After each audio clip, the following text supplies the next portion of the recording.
Welcome to the King of Iron Fist Tournament 7, Miguel.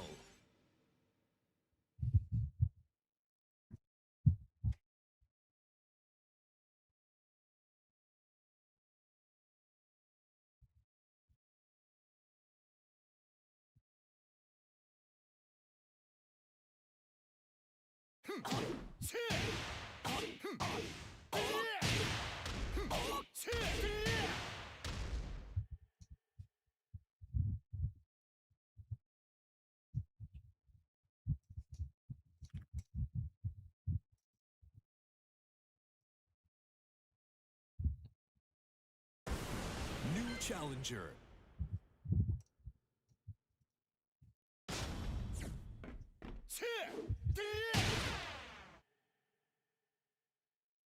Üff, you know me.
New challenger. New challenger.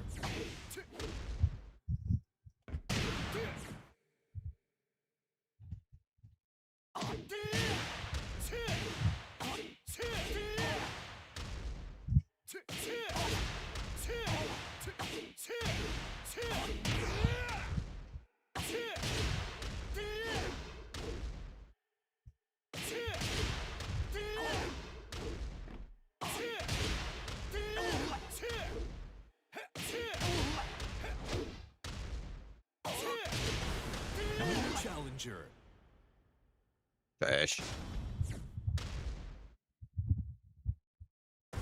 Get ready for the next battle.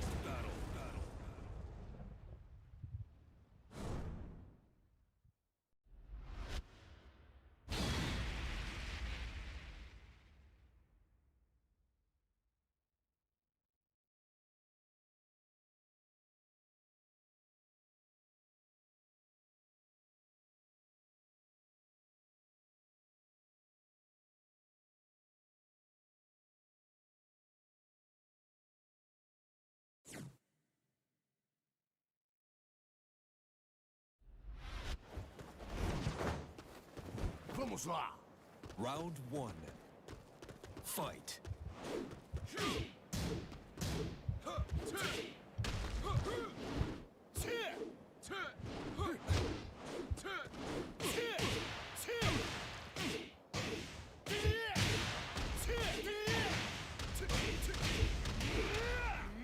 Üff, tief, Bruder jetzt.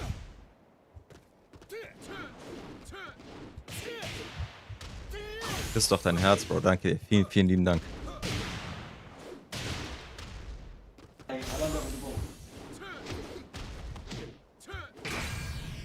Oh ja, das ist so Ding.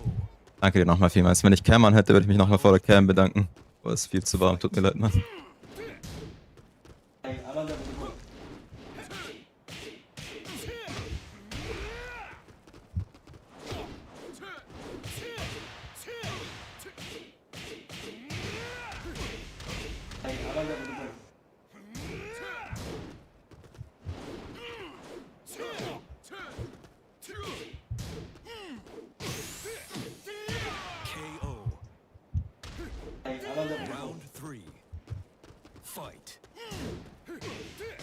Vielleicht den Tekken 8 Bro. Oh, ist sofort.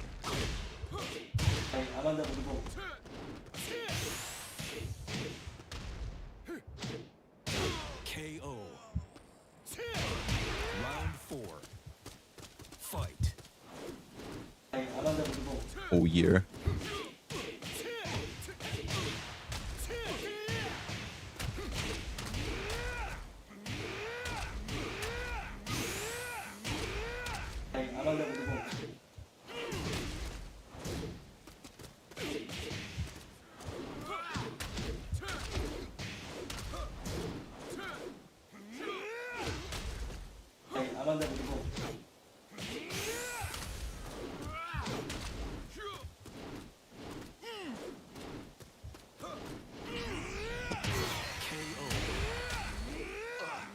God, I love this move. Tenía que confesarme.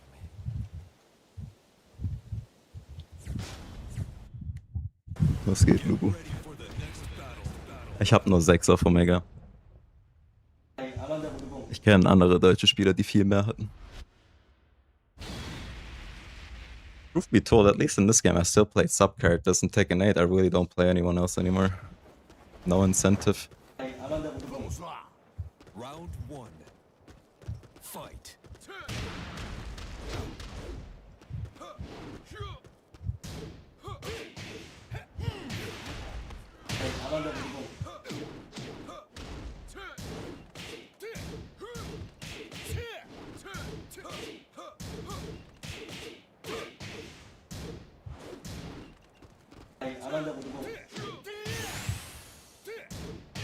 KO.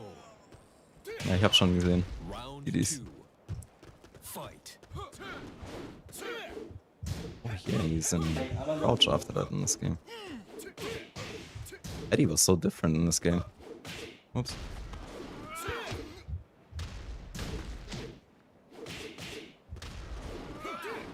God.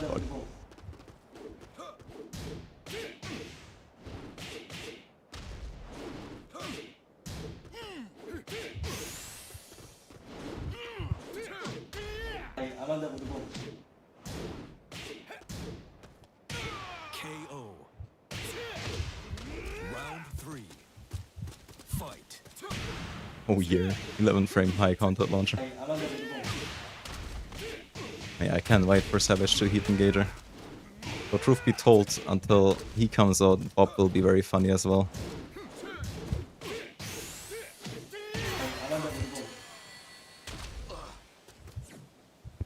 Bob is gonna be so bullshit if they do what I'm assuming they're gonna do. Alles gut, einfach spielen dann.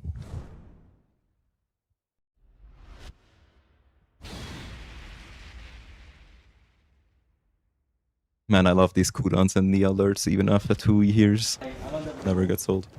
Vamos lá. Alaikum salam, my rave. 1. Fight.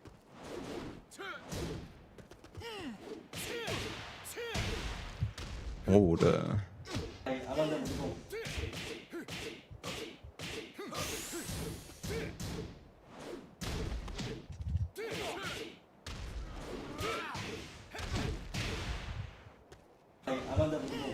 KO. Yeah. Round 2. Fight. KO.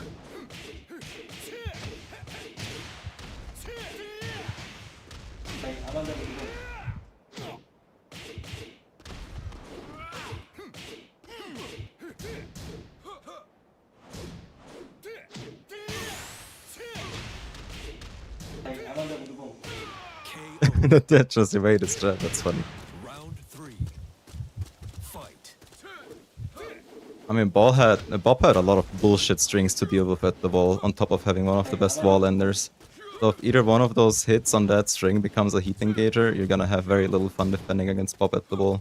And in the open, he was a 2-move character, in my opinion. 4-4-2 and that sweep are basically what you have with cross-striking Demon Paws today. So anything you do to try and counterplay that mix will be beaten by his Demon Paw instead, which would probably be heat engager. And he also had up pseudo electric and stuff. He's just gonna be a more cancered pseudo Mishima in Tekken 8. That character is not healthy for this environment the way he is in Tekken 7. Oh, that's a launch. Oh no, my fucked up.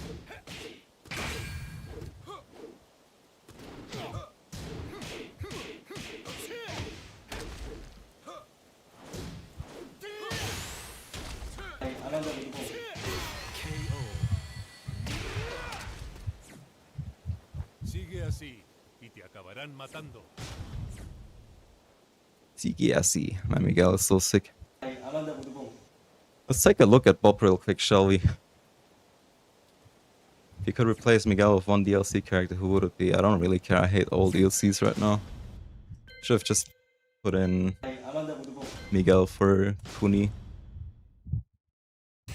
But I know what they were thinking. They needed that money, so Kuni came first. Where's Bob?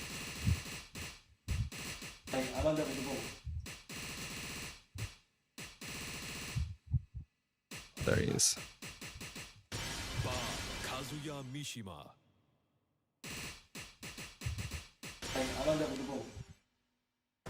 Get ready for the Where's face cam? I don't do face cam on in this heat at the very least. I be chilling, dude.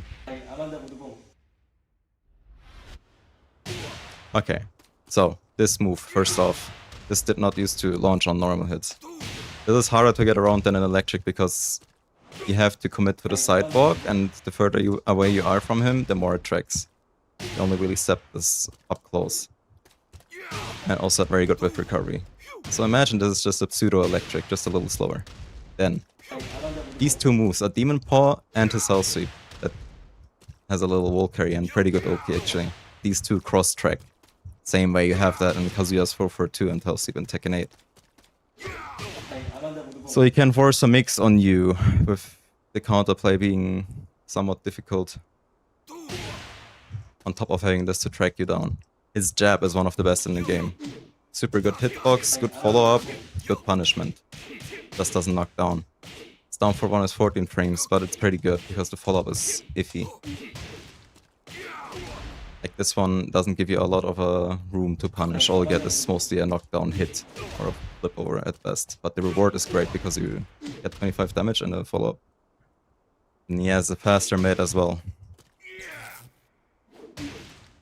Doesn't do anything on counter hit, but it's good to have. So that's only the surface of this character. Now let's get to his more annoying stuff. What was the button? What was the power crush? There we go. This is the power crush. This move will fuck you over so much. It's a mid. It has pretty good tracking, especially at the wall. Has good range, and the active frames will fuck your punish over more often than not. So if I put this to standing guard on both, if you try to 13 frame punish me, chances are it will be minus 12 instead, because of the active frames. Or minus 12 even. Tracks well, as I said, is super fast as a mid. You will see this a lot at the wall if they keep it in the game. And then at the wall, this string is super annoying. I believe both are NC, if I'm not mistaken. So this is NC. I think the 1+2 version is also NC. So the way you beat this usually would be to sidestep the other mid. Let me put this to block. I don't know which side you would sidestep this to. Or was it a high actually? I need to check. Oh yeah, it is a high. Okay, so the mix wasn't to step, it was either to duck this one, which is also NC and wall splat, I believe. And if you try to duck, you would get hit by this instead. Or they could also finish at the first hit and try to semi-confirm this. It is hard to do, but it is possible. He has good lows in general. On top of having the Hell Sweep. Doesn't have a generic down 4 though, but still. Those lows used to be pretty scary. This character can mix the shit out of you, and when you try to counterplay him, he always had an answer for that. Especially since this became a normal hit launcher. Used to be a count hit launcher only. His punishment used to be lacking until they made this a normal hit launcher as well, so... This character doesn't really lack anything. Also has a pretty good mid check in this, where he can also go into a follow-up that is hard to punish. 4-way string, where you have to guess when he stops. This character had a lot of string counterplay where you just had to straight up guess, especially at the wall. And he also has means of mixing the shit out of you. His character is great for tournaments and first to twos, in my opinion. Ulsan played him, by the way. Ulsan played Bob. So if you want to watch some high-level Bob gameplay, just watch... this move was pretty funny, but it's not needed to be a good Bob player. Oh yeah, his twice standing punishment is pretty funny as well. You know, average twice standing 4, but similar to double jump for the longest time. Had a 14 frame launcher. Doesn't really have anything for a 13 frame though, if I recall correctly. Oh yeah, he also had this string mix. Also, as I said, a lot of strings, but also very strong mix-up capabilities. Has a very strong control in the neutral. Has a really good jab. It's down for, well, maybe 14 frames, but it's still pretty good. Especially with the follow-ups. Character is great, and then on top of all that, he also had a roll stance where he can either launch you with the low. So this is a launcher, and he also, of course, had mids out of it. This was a pretty fake mix-up, but it always worked in tournaments because it was so hard to deal with in time. No, he had, like, his combos were a bit lackluster, but it's Tekken 8, so that's gonna be fixed. Thank God, no character can have bad combos in Tekken 8. And he also had the highest damaging wall ender. That was pretty hard to roll out of. He could roll out of it, but it was a 1 in a 10 times thing. So this would spike, and then he would also get this. Or was it even that? I don't know, but his wall combo did like 30 plus damage if he managed to set it up correctly. Basically, at the end of Tekken 7, I think he was a bit more of an effective double general like Mishima. I can try and see if I get it.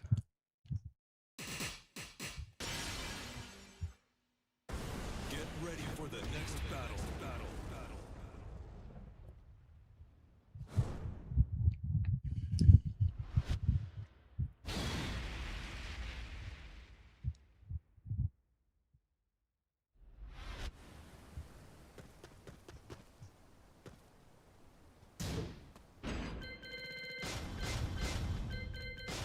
Okay, let's see.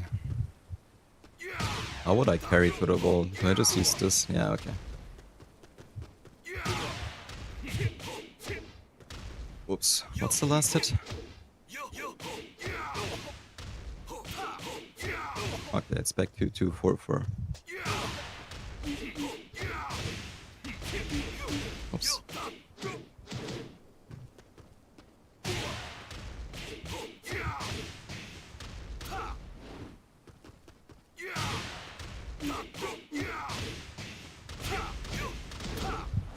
Oops.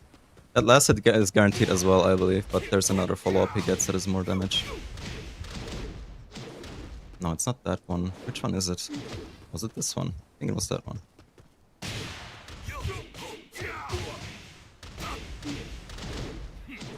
No. I need to quickly check what follow-up it actually was. Oh, he also had that low. True. 28 damage plus 8 power low. Oh, it was this one. Okay, I got the follow-up. Pretty good. So let's check. So that is 51 damage traveling to the wall. That is 24 on its own, and I'm not sure what the wall combo is. 51, 8 plus 24. It's 32 damage and pretty good Oki. And he could roll out of it, but it was a just frame, similar to... Like, it was pretty hard to roll out of consistently, so more often than not, this was guaranteed, if he set it up correctly.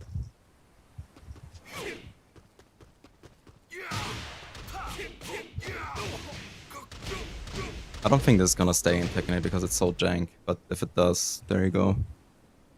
I forgot to talk about this low as well. Plus 8 power low, super good for pressure. Especially near the wall, it's super fucked up. Oh, yeah. But this was a pretty common occurrence. You would eat the power crush, he sets up the wall combo, and it's like 60 to 70 damage. And in this game, 70 damage wall combos weren't that common.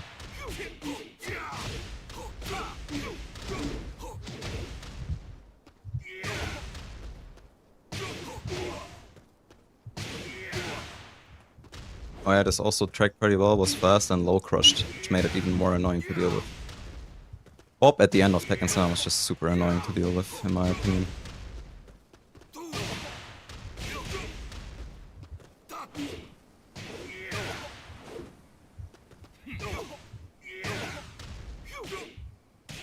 Oh. This was a pretty funny punish.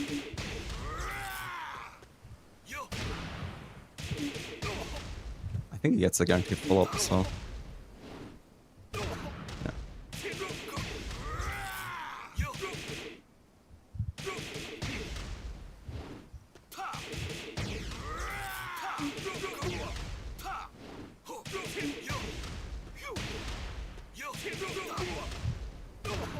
I mean, his weakness, theoretically, was only that he didn't have a generic down 4, and that his down 4 one was 14 frames. Other than that, the character had so much cross-tracking and stuff to control neutral with. He was pretty good for tournaments, as I said, and there's a good reason why Ulsan played him, for example, depending on the matchup.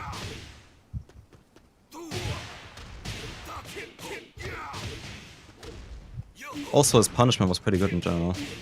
1-1-2, long range, 4-2-3. This for a pushback moves worked pretty well, I think. And this hop kick was a high, so it didn't matter that much, but still. It fixed his punishment issue of not having a reliable 15 frame standing launcher.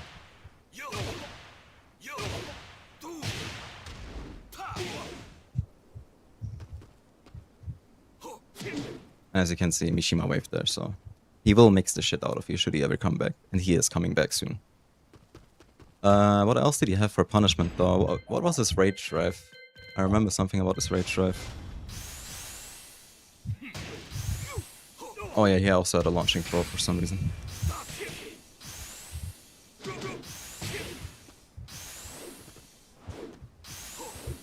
What was his rage drive? I forgot. Oh. Out of this he got a roll mix-up that was hard to deal with. You could theoretically eat it consistently, but in tournaments it was pretty much impossible. You had to guess between a launching low here and mid, of course. And you could also cancel the stance if you wanted to, and on block this is pretty plus. This was a very Tekken 7-y rage drive, truth be told.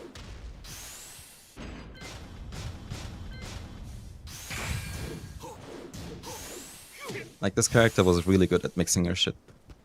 But also had great poking and coverage if you wanted to. And also panic tools, of course. This character had so much built-in defense. It was so annoying to deal with him.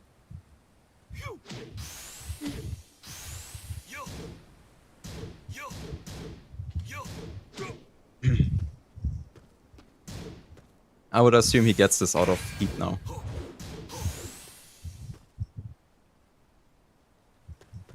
No, I don't think it was a wall bounce. Or was it? You mean the roll mid.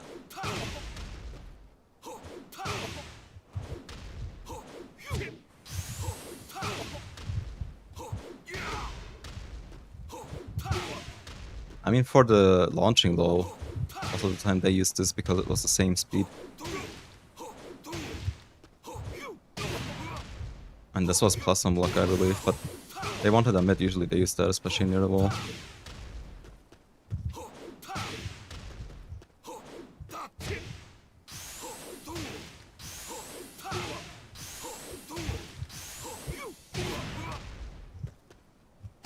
Roll was so annoying because it seemed so fake, but you still ate the low from time to time and gave him such huge comeback opportunities.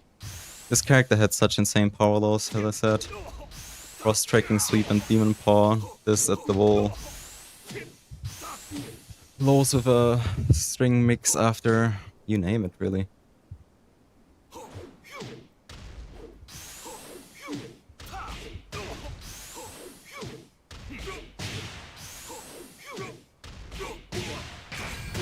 Oh yeah, this was also a spike gunner, actually. How was it fake? Theoretically, let's say I put a bot as my opponent. I'm not sure about high crush properties, but it can counter at launch. I don't think it high crush, it only evaded your jabs from time to time. Alright, so let's say I put this Bob to... 1 second. I need to open rage here for the other guy.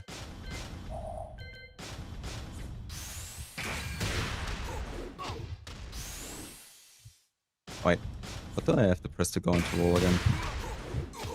Forward, okay. And then now we do the same with the mid, that is the same speed. Usually you would be like, okay, to make a mix-up work, you need the same speed on both moves, right? Or it was a little different here, because since it's a 23 frame low, you could very react to the low or the mid.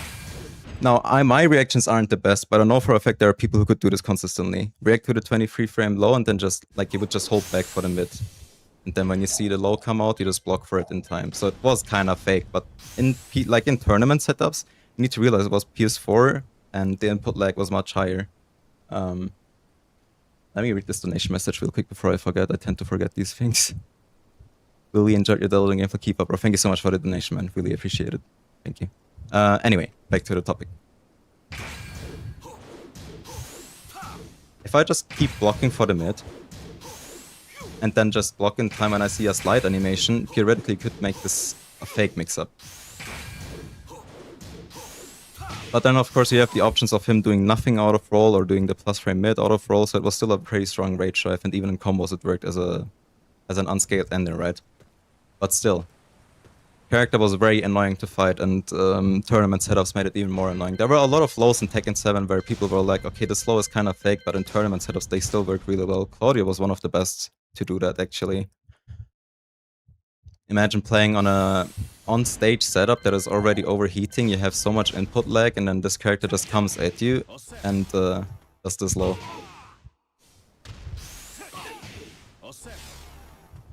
Now you can block this on reaction like the second one. It's not NC, it's only NCC, so only a counted combo. But if you didn't block in time, it becomes a 30 frame launcher with a pretty good pickup after, so the damage is really good as well. A lot of people got caught off guard by this, especially on offline tournament setups.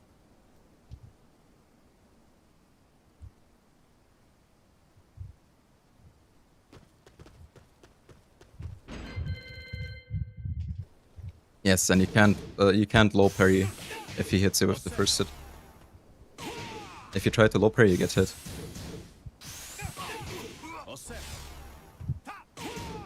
I mean, online, most of the time it didn't really matter. As long as it wasn't a horrible connection, but... You get the idea, right? In a tournament setup, things are different, and Bob was one of the characters that benefited the most from that, in my opinion at least. I think there's a good reason why this character was deemed solid for tournaments compared to, let's say, Devil Jin at the end of Season 4, where he got nerfed. Well, even the character I used to main next to Devil Jin, Noctis, also had one of these types of lows.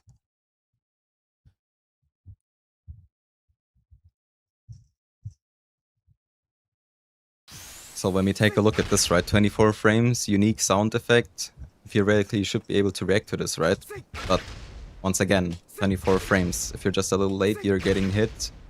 And especially near the wall, it's very annoying to deal with the Oki here. These types of flows aren't as common anymore in Tekken 8. Either they got buffed to be faster or they were straight up removed, which is probably a good thing. Though setups, like tournament setups in Tekken 8 are better now, but still. Added a lot to mental stack in Tekken 7 tournaments, and rounds were more often than not over faster than you'd think. Like one launch and one more mistake, the round would be over. It's not the same anymore in Tekken 8, despite, you know, contrary to popular belief where people say one launch, one mix, and the round is over. I don't think that's the case anymore necessarily. Tekken 7 was just more unforgiving in my opinion. In Tekken 8 you die a slow, painful death. In this game you would die a real quick one because of magic force and fast countered launchers and a lot of dump moves existing. But it was bearable. Just really annoying.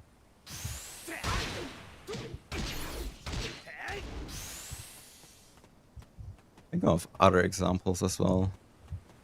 Like this stance too, actually.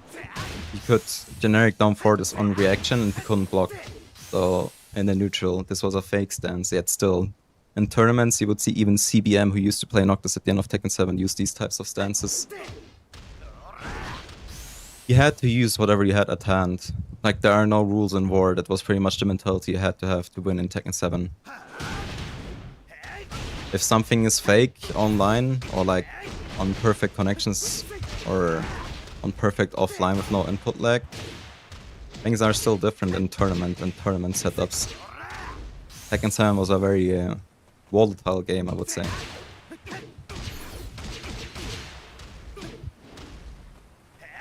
No, I'm not recording. I'm just making some retrospectives. I am thinking of... Like, I wanted to open Tekken 6 as well, which I will probably do very soon. Might do a recording for that, but I'm not sure. Which game is objectively better? Now, here's the thing, it's a very subjective question, but I personally think Tekken 7 Season 1 was a great game before they added DLCs. I went back to that game a lot with friends to play it over Parsec. You know, wrecked that shit and just played some Season 1. If I had to compare Season 1 top tiers to what we have in Tekken 8 for top tiers, like, they might not come close, but still, Tekken 7 Season 1 top tiers were somewhat fucked up. But the counterplay was there. It was kind of the thing, right? Let me go into character select real quick. Like, yeah, I started in Season 2 as well, but objectively, I just think Season 1 was better. Shaheen was pretty strong, but his counterplay was still very defined. Akuma was no doubt probably top 1 in Season 1. Where's Akuma? There you go. This guy was top 1. He was just very underplayed. Kazumi was top 5. Who else did we have? Jack was always solid, but I don't think he was top 5. Bang was underrated ever since Season 1. This character was underrated until Season 4, and then people finally realized, okay, this character is actually insane. Who else was top tier? Katarina was pretty strong, but she had solid counterplay. Law was always strong. Law was actually pretty stupid because his Dragon Tail had a clean hit, so his combo damage, like his wall ender, was like 30 plus damage only because of the clean hit. Double was arguably top 5. I have to say he was pretty stupid, but still, even if I went up against the Double Season 1, there's still so much room for counterplay. Dragunov was just overall really solid. Honestly, you can consider him top 5 as well. This character was never weak in the history of Tekken 7, in my opinion. It was just overshadowed after some point. Raven was weird. Miguel was weird in Season 1. Paul, where's Paul? Paul was easily top 3 as well. So, if I had to pick a top 3, it would probably be Akuma, Paul, and Kazumi, personally. And then when you go into top 5, you could also argue like Jin, Double Jin. Who else? Dragunov has no 2-set. Grounded Down 2 was plenty. This character was a 2-move character, and that's what made him shine. His simple game plan. War running 2, down 2, and then when they tried to sidewalk for War running 2, which is throwing it down for 2 here and there, which cross-tracked. This character's game plan was so simple, but so effective. There's a good reason why I played this character to max rank as well. Like, there were characters I really enjoyed playing on the side in Tekken 7. Dragunov for one, Shaheen was sick, Miguel was sick. Hell, even Negan, in my opinion, was super sick. These two were my mains, but still. In Tekken 8, I don't find myself playing subs anymore as often, simply because a lot of characters just feel so boring now, so soulless. In this game was different. Dragunov was always, like, his identity was to be a 2-move character. But making that work was hard, especially against better players, and that's what made him fun to play. Shaheen was just really power-crept. There was no reason to pick him over Lee, and that's why I love playing him, because if you managed to win with Shaheen without using slides, you were just straight up the better player. No argument about it. Miguel was just a sick character, but Savage Stance was overtuned. Negan was just cool. Even though people hated on him, I think he has one of the sickest Tekken designs ever. Noctis was bullshit. He was a broken DLC, and I miss playing him because of that. Double was just Double at the end of Season 4. Nobody really cared about that character, honestly. And of course the rest of the Mishimas, who I never really were into. No, slides were homing in this game as well. The only difference was that they weren't bufferable, so they were a little harder, and they were harder to, for one, they were less accessible, and two, the damage you would get on the float is not recoverable, so it took, like, you had to risk more to actually slide. And you didn't have complementing mid mix-ups usually, so Law had to risk more to actually mix with a slide.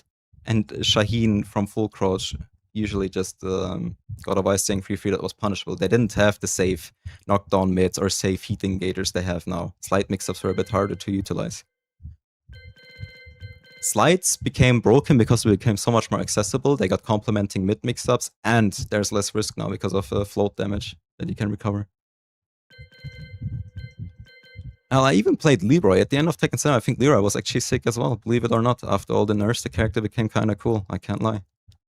Nerfed his homing moves a lot to not be as rewarding, so when he did go for his power moves, he could actually step.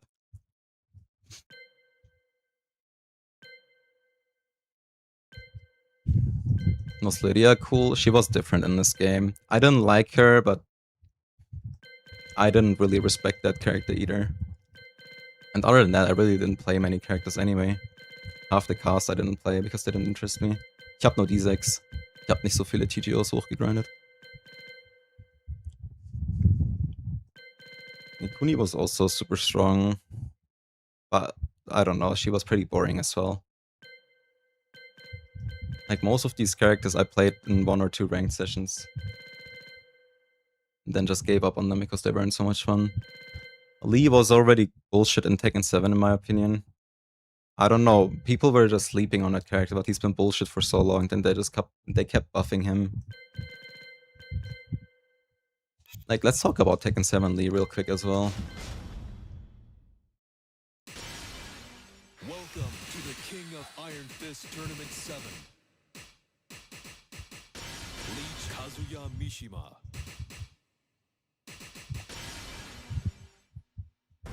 Get ready for the next battle. Ja, aber wir haben alle bestimmt so viele Siege gehabt auf unseren Mains, Bro. Deutschland hat sehr viel gegrindet. Ich bin bestimmt nicht der Einzige mit 10k plus Siegen.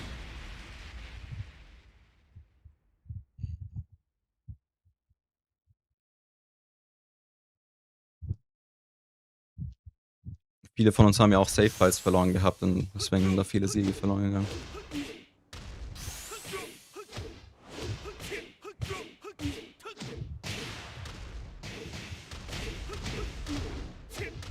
So, Lee still had one of the highest combo damages actually, like not highest combo damages but wall combo damages. Because of the spike ender, it always used to be a thing. He didn't, like now in Tekken 8 he has the guaranteed spike into flip over thing, which is pretty stupid. He always already had a pretty good wall combo and this was unavoidable. And in this game you kinda had to practice your back 2 cancels. I'm not very good at them. But still you had to have them down. To actually get good wall carry. Like at the beginning of Tekken 7 there were like wall carry was a unique strength for some characters. Lee, Lars, and I believe Nina if you were able to use butterfly loops. You had an 11 frame magic 4 that if you were good enough you could pick up off with back 1-1 and was pretty consistent. That alone shot the character up pretty high in my opinion. Had a cross-tracking down forward 1 and down forward 2, so for that down forward 1 you'd have to go to the left. But similar to Shaheen, if you go to the left, you would just get hit by this instead. Maybe not by the hop kick, but you would get hit by the down forward 2. And down forward 2s were also pretty good in this game. Now, had the acid rain of course. To this day one of the strongest. No, I can't do this.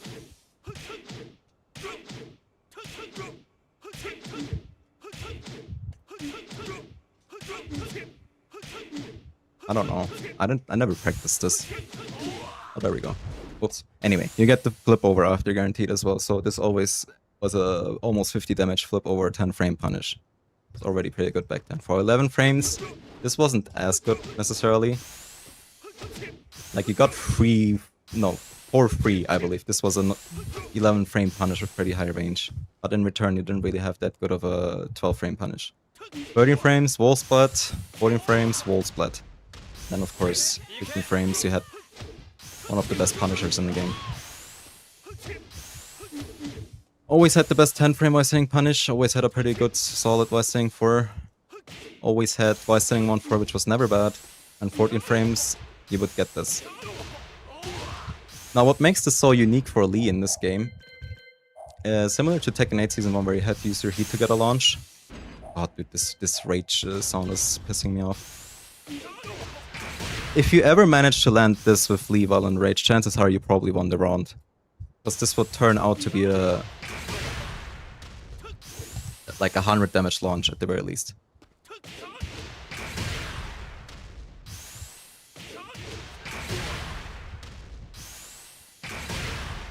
How did he go into... I don't know how to go forward from this, but there was a way. Then you would just continue with your combo. Let me see if I can pick up somehow. Oh, there we go. Oh, it's not down forward. But it doesn't matter anyway.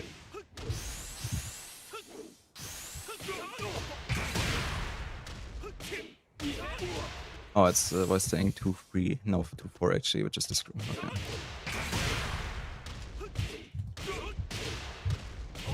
So you would get the wall, and this wall combo is like 23 damage or some shit. You get the idea, 100 damage. This was his comeback factor, essentially. In the neutral, this wasn't that strong. Cool. It could still clip you, sometimes even track you. And the 16 frames fast and was plus. So this character just didn't have much of a comeback factor when you think about it. There was no bullshit back 3-3, but he already had 1+2. I know that I complained about this move back then already. And it only became stronger since then. Like it's -4 on block like this, -1 into stance here. And down 3 was also different. -3 without the stance. -1 into stance. You get the idea, right? His frames were a little buffed in this game. In Tekken 8. Still. This was still a counted launcher. Still had this as a 12 frame counted confirm, depending on what you wanted to do. Tracked pretty well, you just didn't need it really. And then one of the most bullshit factors about this character actually, back 4 and back 4 into stance. So if you went into stance with this, it would actually track more. It becomes pseudo homing, only -1, and of course he could step in hitman stance, beating retaliation if he has a read on you. This move was always an issue actually, because with punishing it, if you didn't play a privileged character, it was super hard. You would have a read on it and dash in and try to punish preemptively, otherwise it would be borderline impossible. You always had that. Always had the pushback 4-4-3 in the neutral if you needed it. Had a solid, very solid down forward 1. The only issue with this character is that you needed some reads and like info on your opponent to really make him work. Didn't have a super streamlined game plan. Like it did require you to play 2 people's game, but still. He had so many bullshit buttons. I think in this game he was already considerably like top half of the cast, maybe top 20, top 15, whatever. And then, of course, when you keep buffing him like that in Tekken 8, after some point, there's no way he isn't like top 10 or top 5. I don't know. I always hated this character, but at the very least, I could counterplay him more reliably in Tekken 7. Tekken 8 it just feels like I'm playing against a character with flawless Tekken 7 neutral while I'm playing a nerf version of my old neutral, and I just have to make up for it as the player. It's super stupid. Anyway, I'm not here to talk about Tekken 7 necessarily. There's another game I want to be talking about. It's about Double Jin. So let me set that up real quick. Where do I have it, actually?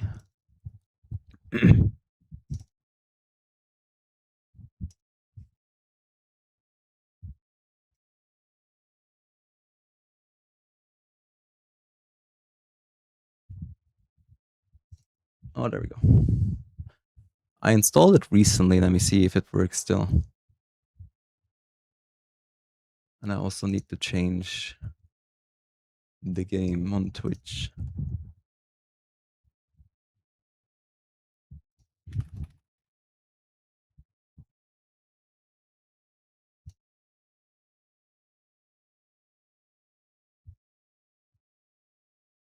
I see the YouTube chat. I just more often than not fail to keep a constant look on it. There we go. Is the resolution fine though? Should be.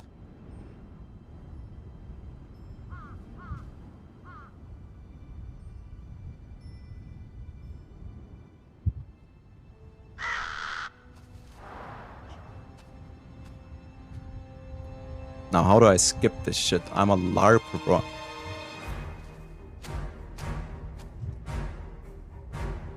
I think it doesn't even recognize my pad, that's the issue.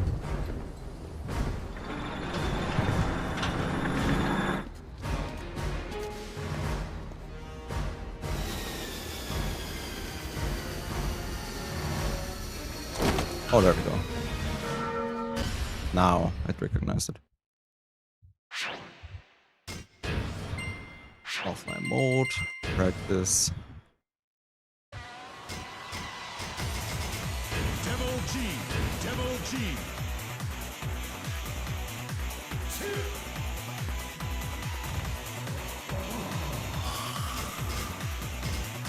Where is it? There we go. Get ready for the next battle. Now, let me explain real quick something I want to talk about before I get into the retrospective shit. This is one of the few games where I'm like, I wish I could have experienced this when it came out. Wait, I need to make this game more quiet. Holy shit, why is it so loud? Why is it so loud? What the fuck? Dude, Tekken 6, in my opinion, when you look at the stages and the design of the characters and the way they were balanced, like, of course, the top tiers were pretty bullshit, but what Tekken game doesn't have bullshit top tiers? Still, there was so much... There were a lot of ideas behind the top tiers. At least in my opinion. A lot of... Like, you could see an attempt to balance them properly, more often than not.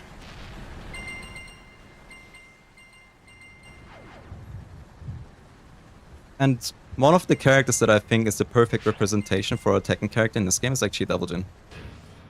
That character was legit jack of all trades, master of none, and you'll see why in a minute.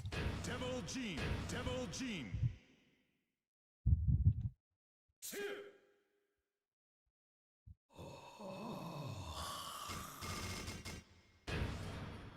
Get ready for the next battle. No, I think Tekken 7 Season 1 had also had a solid attempt at being a somewhat soulful game. Anyway. Very first thing, no launching sweep.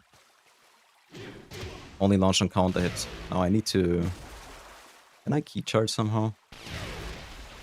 I think my binds are still different. 1 second. Now, there we go. Only launch on counter hit. The backdash is pretty good. It's worse than Tekken 5, but it's still very solid. As you can see, I cover a lot of distance with one backdash. So if I were to, I don't know, down for 1 into backdash. Wave dashes are pretty much the same. The forward momentum wasn't any better, but sidestepping is pretty good. And backdashing is pretty good. And the frames are very different. So, DD4-4, for example, only +2. Now, T5DR, in my opinion, had dog shit ideas of balancing movement.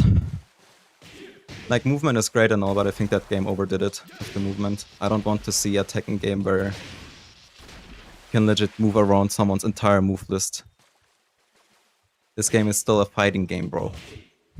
Tekken is still a fighting game. You should be able to fight here and there without risking your life for just pressing a jab. Tekken 6 had the perfect balance in my opinion. They introduced some pseudo-homing moves, but they were balanced around being either slow or high or punishable. So there was no move that did everything for you at once. There was always some risk to it, which was a very solid way of trying to balance that. Devil Jin, for example, had both 4-4-4 and 4-4-3-1. 4-4-3-1, like the first hit is punishable, second one you can duck. So you have to be very careful on how you use that for tracking. And this was a slow high. More often than not, you would prefer wave dashing and realigning if you're electric. Or like wave dash into back for 2-1. This move didn't track that well in this game, actually, because movement was so good, most characters could consistently sidewalk this to the right. So let's talk about frames quickly. As I said, this is only +2, but when you were in Rage, the damage on this was insane. So your comeback potential was still there if you put your mind to it. Electrics were a little more punishable on within this game. This was +8, -3 on block. Somewhat consistent tracking to your left. No. Yes, to your left, actually. You had this follow-up. Now, it doesn't have the dash cancel thingy, whatever, but still, it's an amazing follow-up because it's safe. It's like -8, I believe. You can just throw it out anytime you want. That alone made this poking game so much better. Now, generic down 4s were pretty funny. Devil Jin's generic down 4 was unique in that on hit, it had more pushback than others. And even a little more pushback on block as well. So most of the time, if you just did one backdash after you're down 4, you're just away. You do not exist anymore in the opponent's plane of existence. Poking with Devil Jin was so much more intensivized. Look at the pushback, it's so funny. And he retained some of that in Tekken 7 before they nerfed it as well. You had down 3, which tracked pretty well. Dominic 2 was always there, but it was slower. Some, like, if you were to play Tekken 6 offline right now, they would probably be able to react to that. Well, I'm doing fine, thanks for asking. We're talking some Tekken 6 right now. Like, you get the idea. Your poking capabilities were a little better, but your mix wasn't that strong. Your up 4-4 did knock down, but it didn't give anything guaranteed outside of, like, depending on the distance, maybe add-on for your Atomic 2. No flip over, though. So you couldn't really loop that situation. However, what you could do is that if they were to backroll, you can catch them. Like, this game was unique in that if you didn't know how to get up, chances are you wouldn't get up at all. Because people could just rebind you on Oki. The Oki was pretty scary to deal with in this game, so any knockdown could mean you might not be able to get up. Like just a Mishima 112 alone could do that. Your down 4-2 was a safe 15 frame gauntlet launcher. And of course you also had the back 4 still. If I can get a key charge going real quick. There we go. But the launch was very limited. Now, the good thing about Deviljin in this game is that he had multiple ways of accessing high damage still. If you were to reach the wall, in this game, he still had bounds at the wall. One of the most common wall enders for Deviljin would be down for 1-2 bound into CD1. However, he had some legacy stuff that was pretty cool as well, so let me see if I can get it actually. Oh, I didn't get it.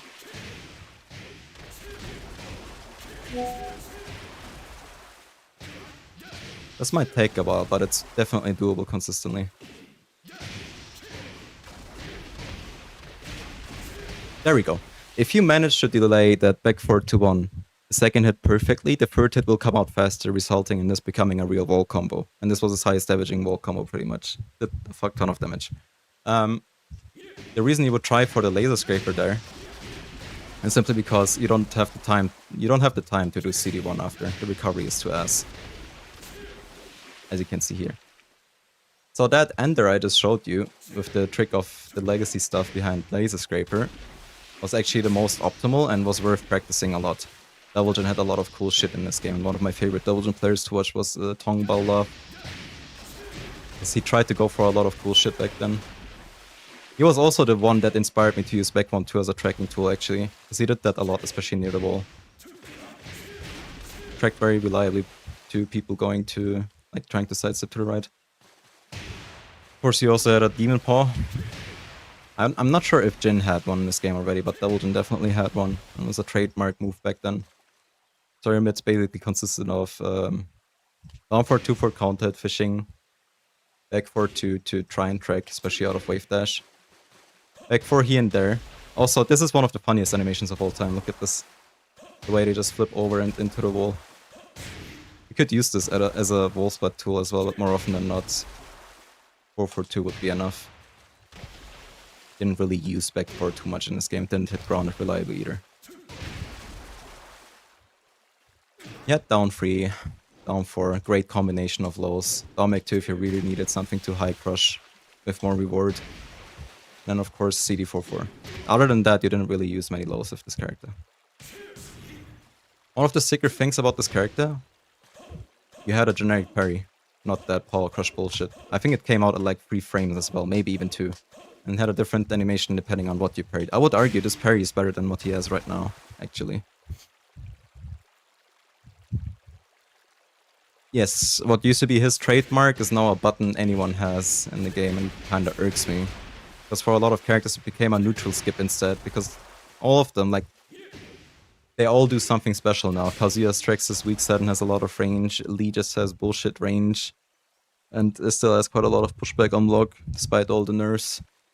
Every other character has a heat engaging demon pawn now, and it's just super cancer to deal with. Because Deviljin's at the very least, he would still step all his mids to the right. That logic still applied to this game. Even back 4-2. So it didn't really do anything too much for the character outside of being a great button to throw out in the neutral. And the character kinda needed it because your mids otherwise weren't all of that. Like, sure, you had the bar running free still. But that had an execution barrier in this game, you know. Oh, you did have means of accessing it over crouch dash with the secret input, which is pretty cool. But I haven't practiced that in such a long time either. simply because Tekken 8 has spoiled me so much. Also, your punishment was way more limited as well. You probably recognize the second hit of this one. They put it on back for 2-3 instead now. You didn't have back 2-3 as a punish in this game. Like, neither as a 14 frame nor as a 15 frame, I believe. This could work as a wall combo if you manage to whiff the first hit somehow on bigger characters, which was pretty cool and very niche, but still always something to keep in mind. Basically, the more I talk about him right now, the more you probably realize as well, he's super well rounded, but there's nothing about him that really blew out of proportion. Outside of maybe combo damage off electric. This sweep didn't launch, only on counter hit, still great damage, super strong health sweep, but also only +2, so way easier to play the situation after. It's not necessarily only in your favor. Those were great, poking was great, very different from current Devil Jin, and of course always had the electric, so electric has always been strong, just that in this game it tracked less and also had more whiff recovery. I think this character is one of the sickest designs Tekken has ever had to offer. And voicing too looked pretty funny as well.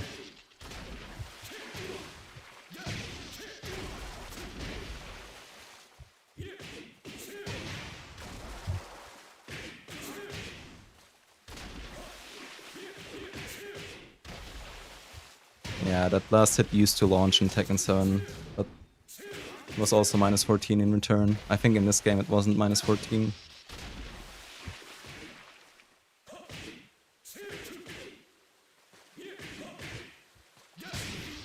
Honestly, this character had a very sick game plan. And then of course he still had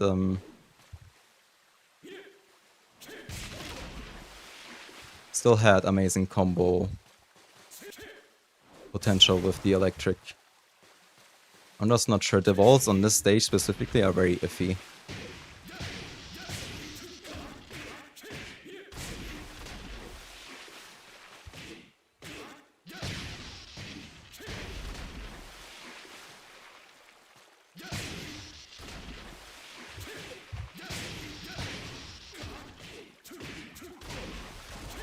This was the wall already. I still think this wall ender I showed you earlier is one of the sickest in the game.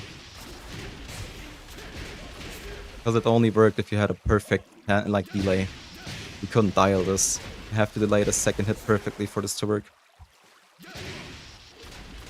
And the walls in this game also, you stick like glue to these walls. You don't get bullshit resplits the way you do in Tekken 8. That's one of the things that annoys me the most about that game. Any fucking idiot can resplit 100 times at the wall and pretend to be a combo genius. Bonus points if they end with a rage art after. Love to see that shit. I lied, I don't. Whenever I see a combo on Twitter where they like resplit a billion times into, I don't know, floor break or whatever, and then end with rage art, bro, it's the worst shit I've ever seen. It's an insult to anyone that actively made combo videos in earlier games.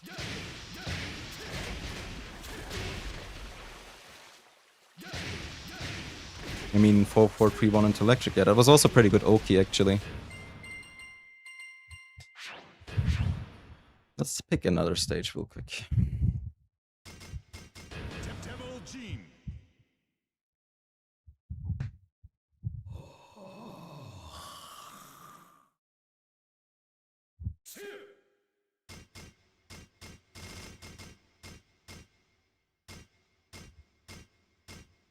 Which stage do I wanna pick? Oh, this stage was actually funny as well. Oh, this stage was also amazing. Both of these stages are insane as well. I'm just gonna pick the snow stage real quick. This character, no, not this character. This game had so many insane stages, bro. The devs put so much love into this game stages. I'm not kidding when I say that. It's genuinely amazing.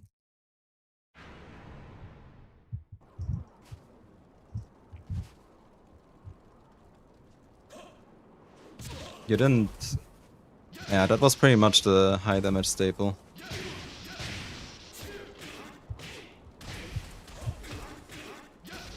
You had to dash out it a little deeper for that last hit. Most of the time people didn't go for the double electric though, believe it or not.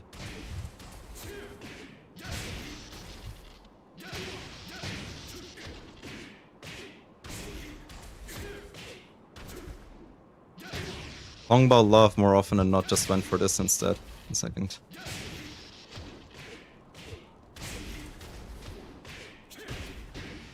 When that first hit wouldn't hit for some reason, you would go in behind the opponent and get a small back turn mix, because you were more plus than them if you cancelled this. It was super funny to look at. Also from off-axis right, of course, you also had... Oh, he's already flipping over just from this axis, anyway.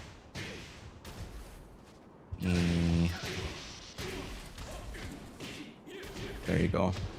From off-axis right, you always had the opportunity to do this for high wall carry. And it honestly shot up Belgium's wall carry a lot in general.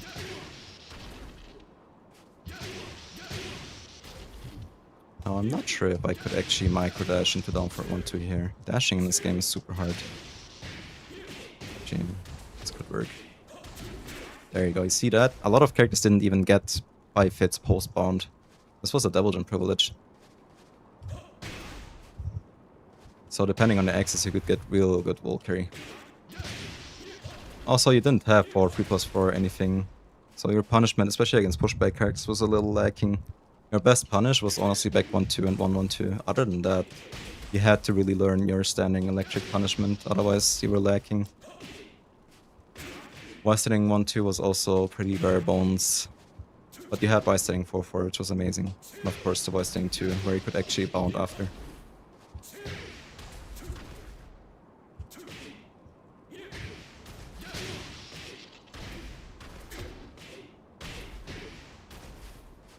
So he was way more legacy Mishima in this game, despite still being very all-round. But his mix-up still wasn't better than Kazuya's. You pick Devil Jin for consistency in this game. In Tekken 8, you pick Devil Jin for anything but consistency.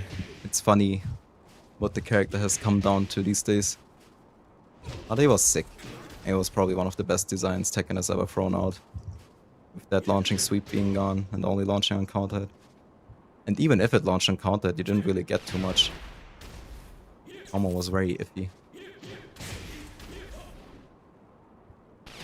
Like, I believe the 4-4-3-1 pickup was borderline impossible because of the recovery. You would just get a small combo more often than not.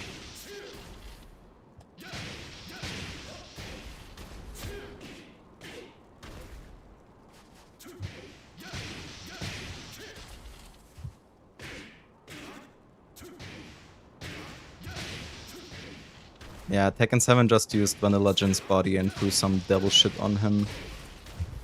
That character did not do... that game did not do the character any justice.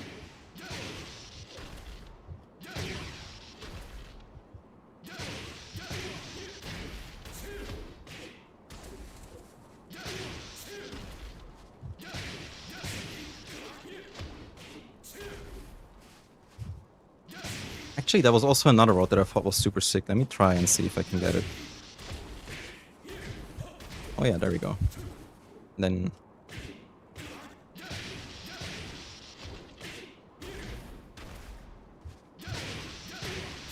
I don't know, I don't really care about Kazuya in this game. Heihachi was pretty funny though. I think winning with Heihachi was actually fucking hard in this game.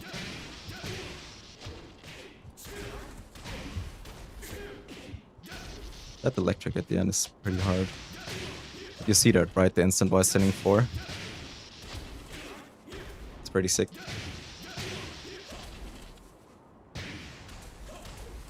I mean, it's not that they made it bound. They just left the screw animation as it was and it was just unlucky for Devil Jin.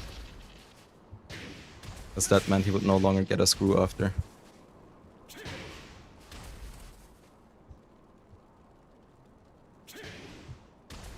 They just didn't want to give the character very strong mids in general, simply because of the slow existing. Even this one didn't really guarantee a back 4 or whatever. Only if they stood up, I believe. So if this Devil Jin tries to stand up here, as you can see, no flip over either.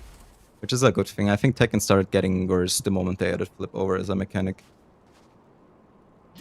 Usually what you would get is either you get a stomp for people like insisting on staying on the ground, then the Oki resets, both characters return to neutral, which was a good thing in my opinion, because you at the very least got reward for guessing right and them staying down. Or if they were to hold back or whatever, to back roll, you would get a refloat attempt. Unfortunately, he's not rolling back, so I don't think I can float him here. But if you held back in this game to wake up, you would get a back roll, which could be floated or spiked or whatever. That's the reason why characters like Brian or Jack were absolute top tier, because they could consistently force you into a back roll situation. Basically, the Oki became their mix-up, and they didn't risk much doing so.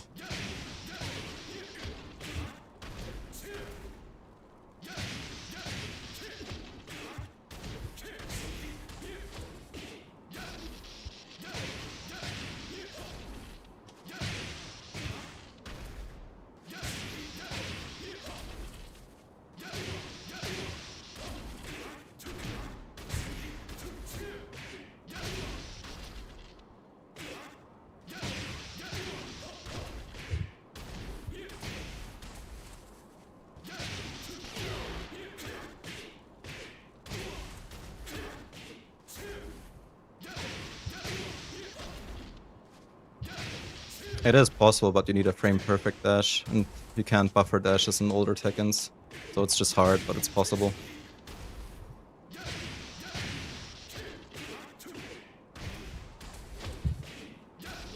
This was a staple, actually, if you wanted high damage. Just that people didn't go for it because arcade setups and online input lag were too much of a factor. Still think the awareness for off-axis right into this ender was super sick.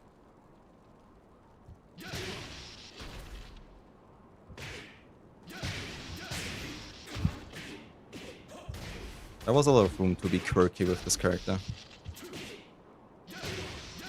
I'm not sure if it's the hardest one. In this game, unironically, I haven't lapped other characters too much. I just know on a surface level what they did and what their weaknesses were, for my own interest.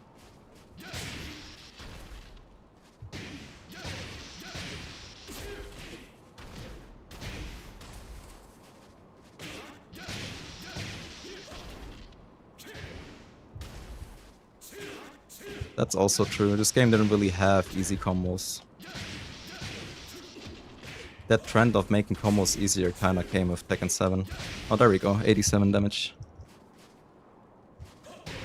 I mean, Tekken 7 also had disgusting Oki situations. Jump over Oki was also very strong, if you were aware of Axis.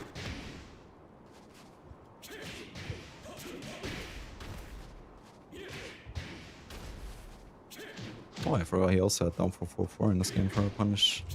I mean, he always had that, but in this game it was relatively better because it did more damage.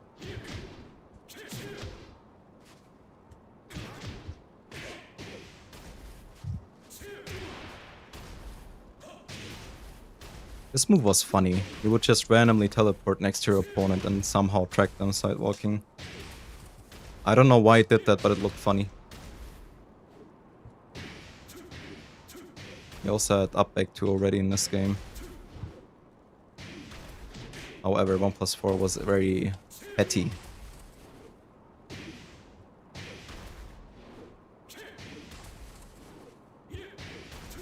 Only really worked when you hit them sidewalking, and even then it was very, very rough. But also a very quirky move, honestly. Back 4 was just funny in my opinion. Down 4 was super funny.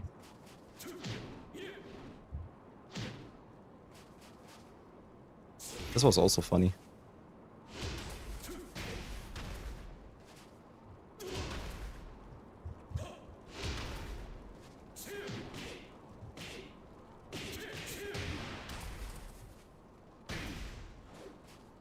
Honestly, one of the best moves Doubledon had was this one. Tracking was very iffy compared to the other Mishimas. Would randomly track you at +or -1. Never really understood this move, but it was so good. It was a full counted launcher. Doubledon had great reward on his launchers. He had great counted launchers. His punishment was consistent, even though it was a bit lacking in the higher frames, but still. Punishes like Mishima wasting 4 in this game were such a huge privilege, actually. Having this much damage on an 11 frame voice setting punish. Of course, he didn't have voice setting 1-4, but it really didn't matter because you need to lag something to make up for having a move as strong as this.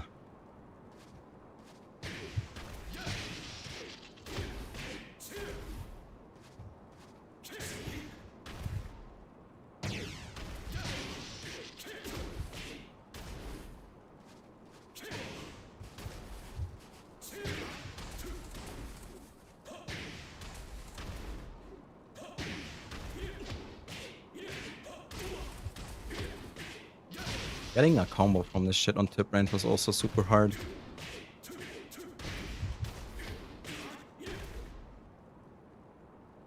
That was a lot of random shit in this game. Devil feels so familiar, but when I look at characters like Miguel, where his manual Savage Stance is so unbelievably slow and his down forward one is neutral on block. Yes, it's instant bound in this game.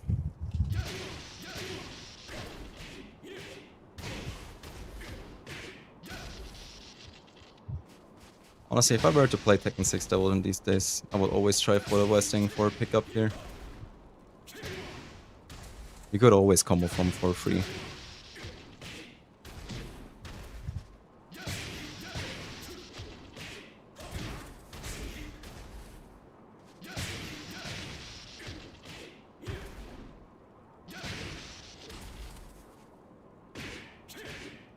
Just depended on the range.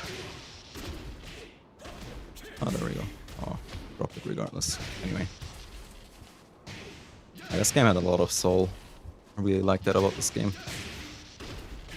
The characters had unique identities. Yoshi was an actual useless character in this game, God bless.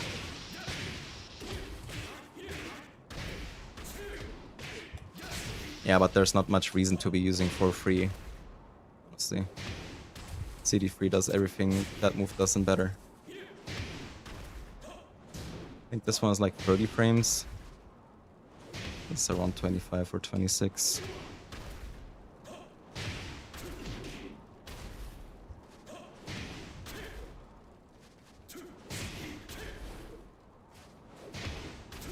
wonder if 4-3 can pick up from that range actually.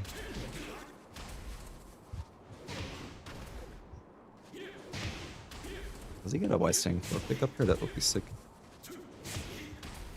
Unfortunate.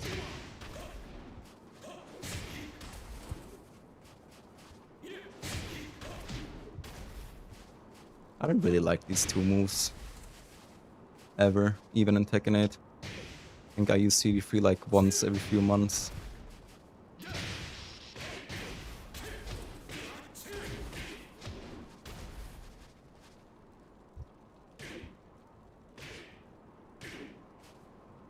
Alright, there we go. Rolls were so much harder to break as well.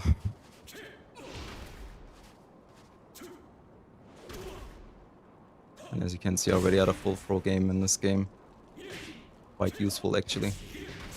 Oh, I think everyone had a full throw game because generic throws were individual breaks. So 1+3 was a 1 break. And 2+4 was a 2 break. Just that Devil Jones did more damage because command throws.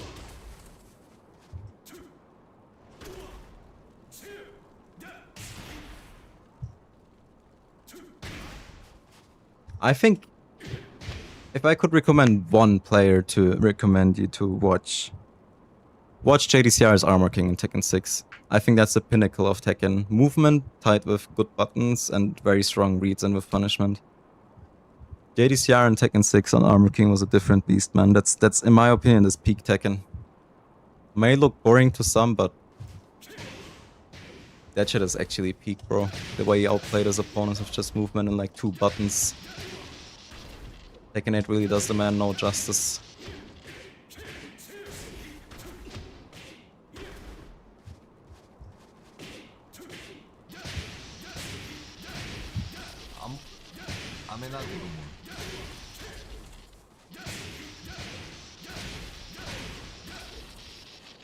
Also, I never really liked this throw, even in this game.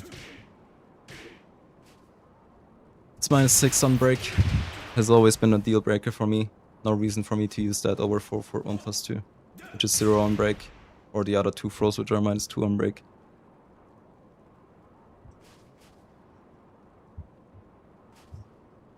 Oh yeah, this was countered controllable as well, I think.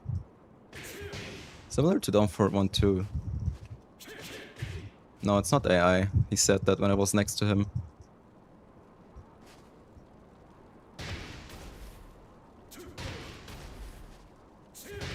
I think this animation is honestly what makes the character so peak. Looks so funny. Countered animation is so bad as well.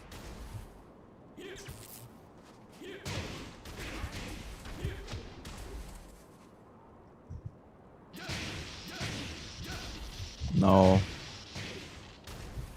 I don't really watch all of Fighters' videos.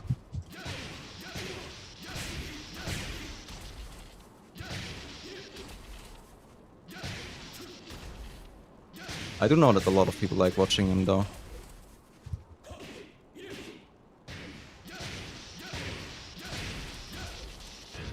There's not much to say about Tekken 6 Double Jones, it's just sick design. As I said, jack of all trades, master of none. You put your mind to it, you could do anything with Double Jin really. But his pokes were not, they were on a different level in this game. Why is that? You mean why I don't like watching the videos? I think there's just too many setups where I'm like, why wouldn't I just take the guaranteed damage and move on with my day? Because at the level where I play, those setups wouldn't work anyway. At some point, you just realize you can't rely on setups and stuff like that too much if you want to win. If you want to win consistently, you just can't. It's here and there it will work and catch your opponent off guard, but as long as it's not a consistent setup, and especially if it kills you when it doesn't work, I just don't like it. And Hall of Fighter has too many of those types of setups. But if he's fun to watch for you, Godspeed, man. I know for a fact there's a lot of people who enjoy watching him, so he must be entertaining in some way. I respect it.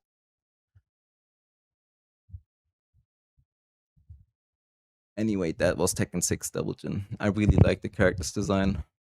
I think if they were to release Tekken 6 online, like re-release that shit, I would definitely love to play that shit. I'm gonna hop on Tekken 7 ranked a bit with Double Jin, then hop off, I think.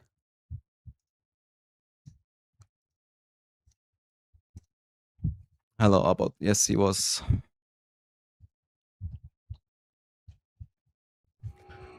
I know a lot of people say Tekken 5 DR is peak, but I just don't agree, man. That game overdid movement. Anyone who thinks Tekken 5's movement is healthy for a game like Tekken is delusional, in my opinion, because that game had another issue where you only had 140 HP, and for tournaments they had to crank up the HP bar, because otherwise you would just die in one launch most of the time. That's not fun. Characters getting behind me for using a simple down for 1 and being able to end the round off of it, that does not seem like a fun Tekken game to me, I'm sorry. Seems like a bad design.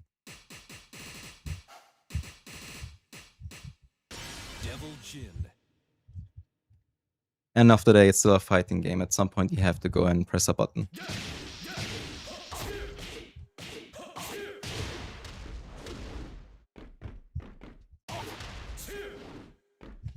That's why I think Tekken 6 did it perfectly, because it kinda left the backdash still strong, just slightly nerfed it. Sidesteps were still pretty strong, and also had new moves that you could use to deal with movement, but they had risks to it.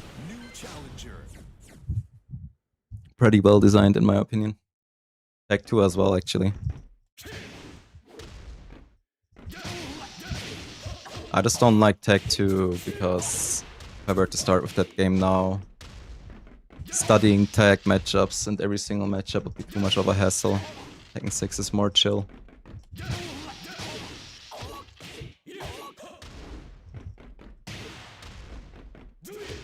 Also, I don't think it's a hot take to be saying Tekken 5 movement was too much.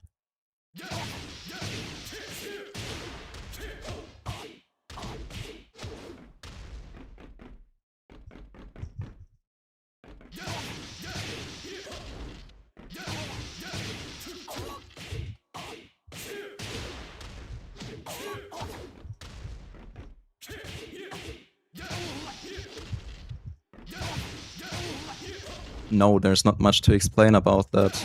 You just hit them when they fall to the ground with their butts, and then the back 4 is guaranteed.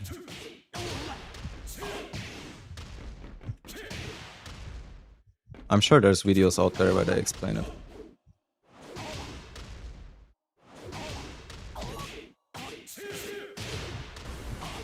Challenger.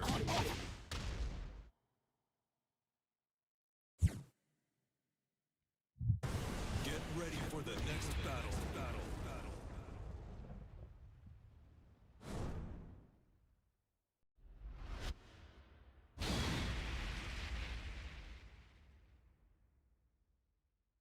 Yes, some moves, but your plus frames would eventually be redundant in that game. Characters like Steve getting behind you with one step and then getting a 150 damage launch. That game had too many design issues. It's not a competitive game. I don't care what people say, honestly. Tekken 5 DR was not a competitive game. It was too shittily balanced. I hate that game with a burning passion. Round 1. Fight.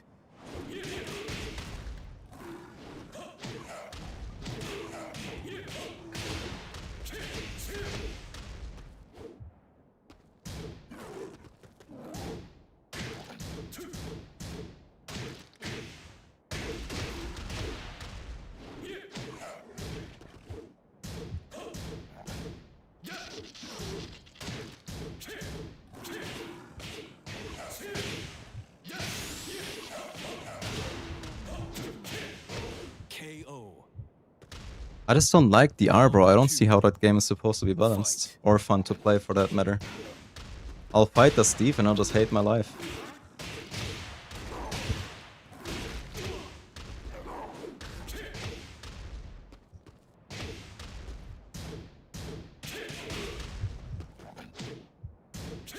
Oh, it's -10 in this game, I forgot. -10 with pushback.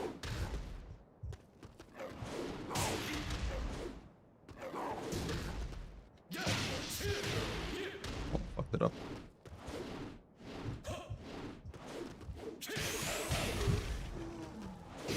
Oops.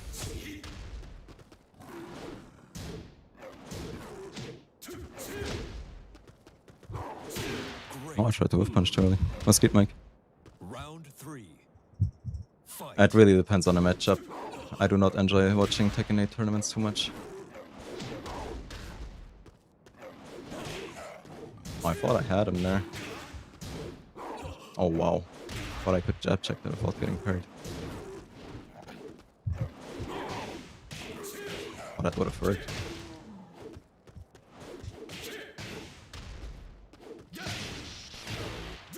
Unlucky.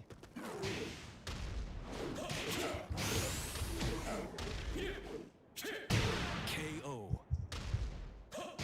Round 4. Fight. Oh yeah, that was homing in this game. Oi.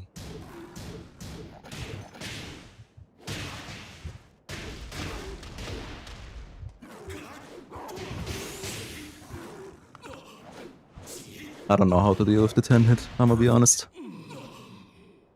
Final round. Fight. How do I combo from this again? Let's see if I get something cool. Oh, I do. Oh, this didn't hit.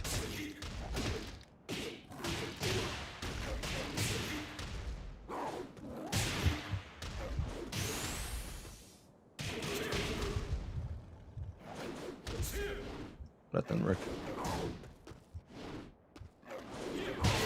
My shit just doesn't hit him on the ground, bro. I think I need to use Domic 2 to hit grounded.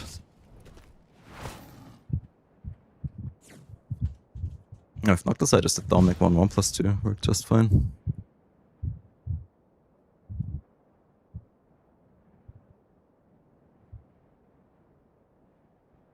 Well, I was streaming Tekken 6 earlier. I forgot to change game. Let me change that real quick.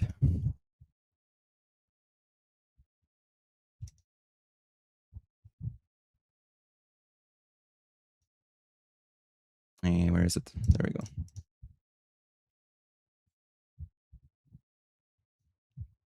And they have the arcade version of Tekken 7 as well in the list of Tekken streaming games. New challenger.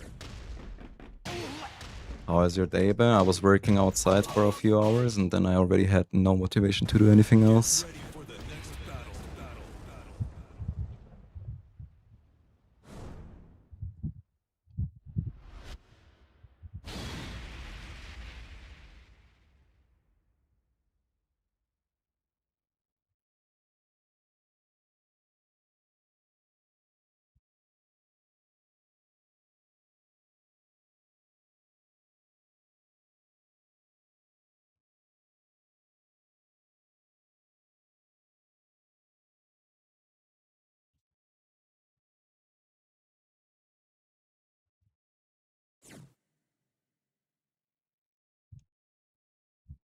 Ah, dude, if I were to fight any Alisa and Tekken 8 in a tournament bracket, I would be scared shitless.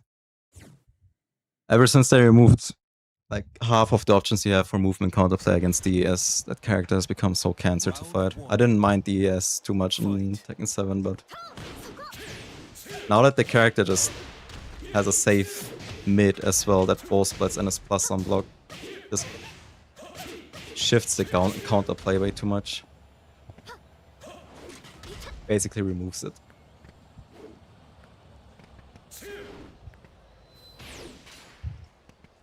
Now what are we doing here?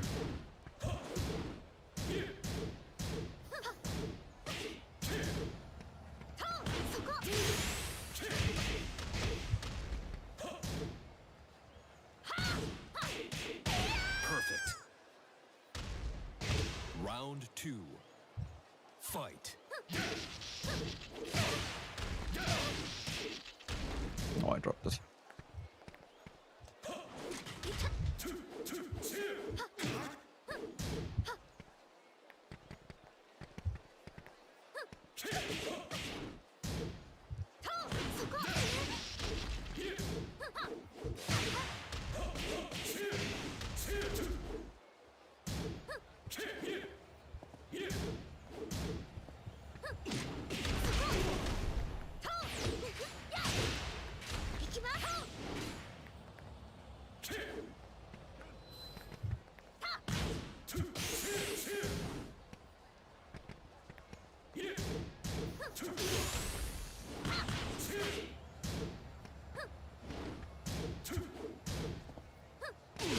Oh, I can't react to that.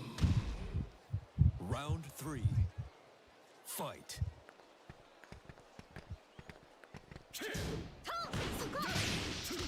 I should just sidestep the second hit.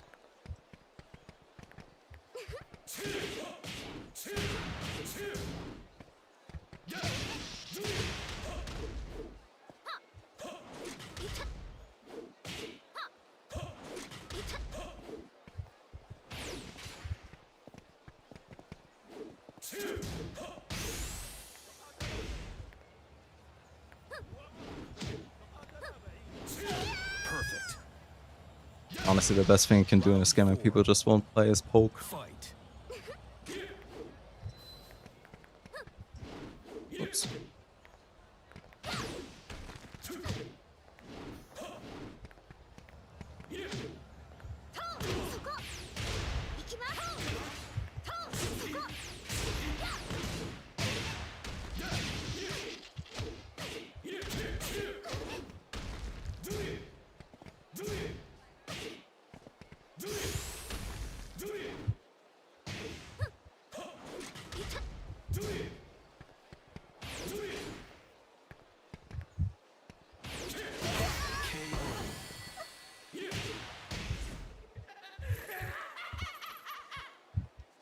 I wouldn't have wanted to see Tifa in this game anyway. Ready for the next battle.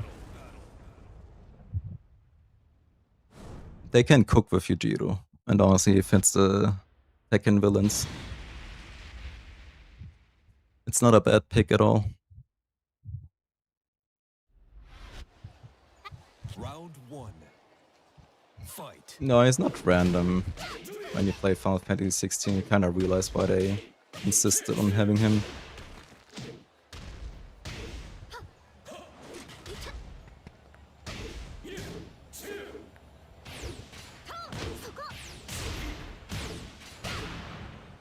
I forgot I can launch from that if they don't hold back.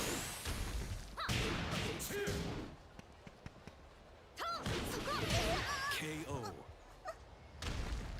Round 2. Fight. Why is he stepping to the right though? Wonder if this guy is someone who played Tekken 8 and came back to Tekken 7.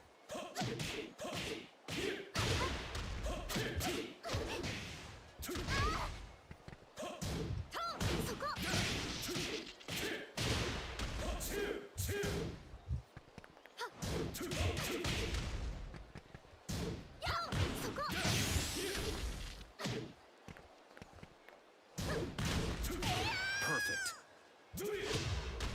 Round 3. Fight. I feel like they're gonna make Tifa so ugly in Street Fighter. Somehow I have a hunch.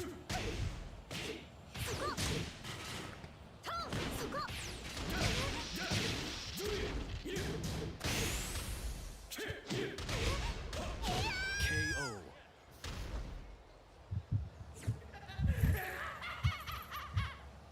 Oh boy, he's challenging you to a debate.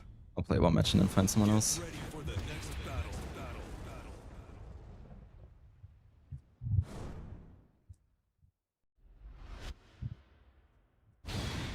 So Elden Ring Hater is a crazy name. I enjoyed that game a lot, especially the DLC.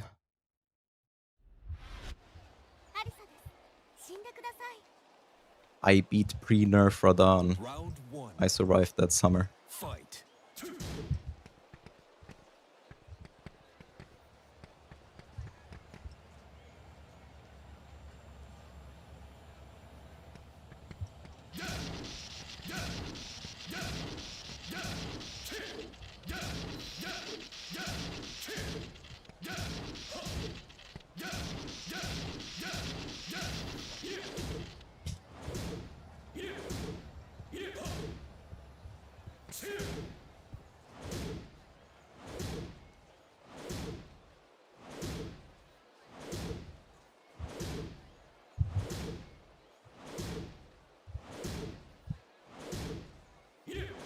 Fuck, fucked up the 10th one.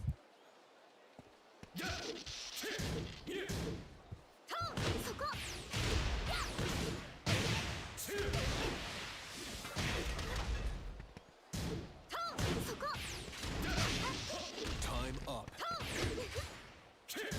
Round 2. Fight.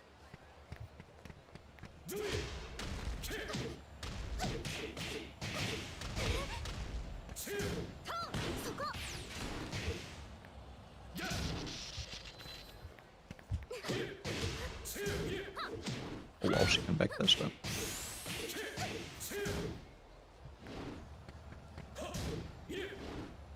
KO. The guy is trying to sidestep. Round 3.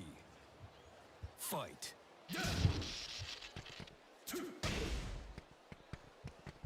Anyway, let me put him out of his misery.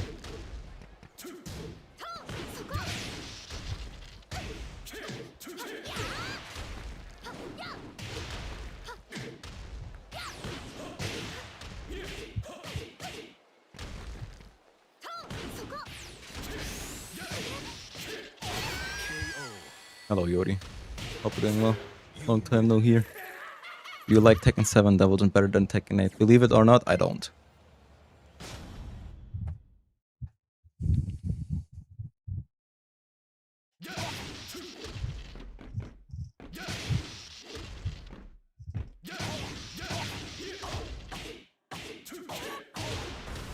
New challenger.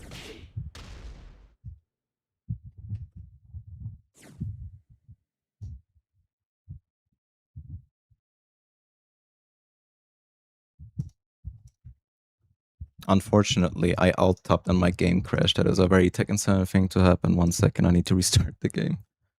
Fuck.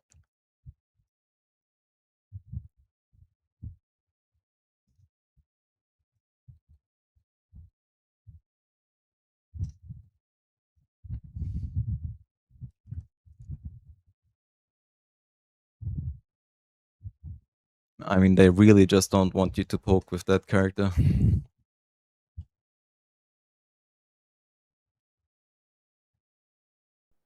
He was super boring when they overbuffed him. And he became somewhat more enjoyable when his combo enders became more niche and harder to set up. That's when I started playing him again. Prime Season 4 Devilgen was honestly one of the most boring characters I've laid my hands on. I really disliked him. No incentive to do cool shit. All the brain dead shit did the same damage anyway and was more reliable. Why bother trying to do cool shit then? They did just boring, I don't know.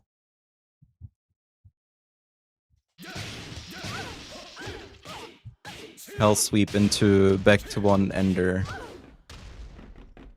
60 plus damage. I don't know.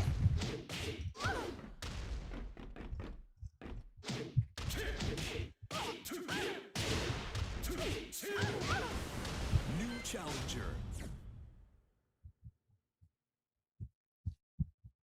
It was a shame to see Devilgen become so boring, I can't lie.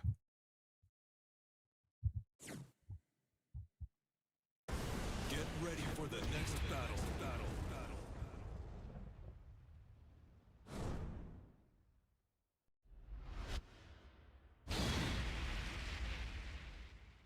Poor guy, man.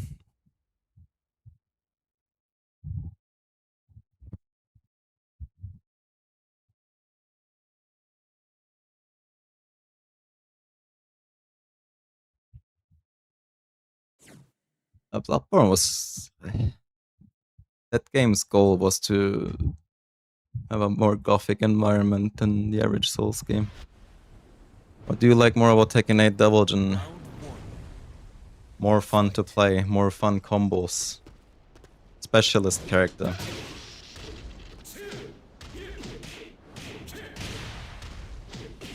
You are urged to do hard shit with Tekken 8 Devilgen.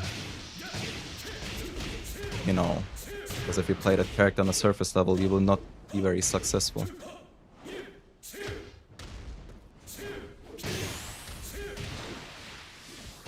KO.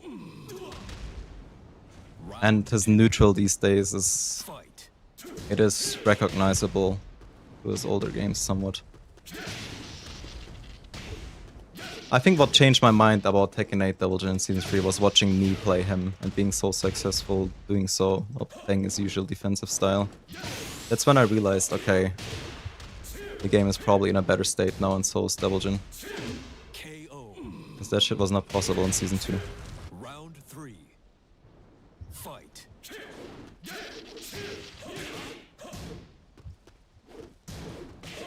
Oh, it's minus 15 in this game.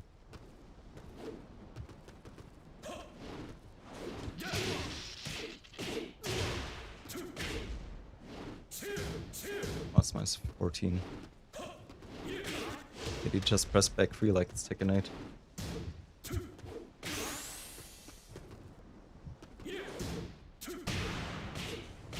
I love that down for 2 counter launches in this game.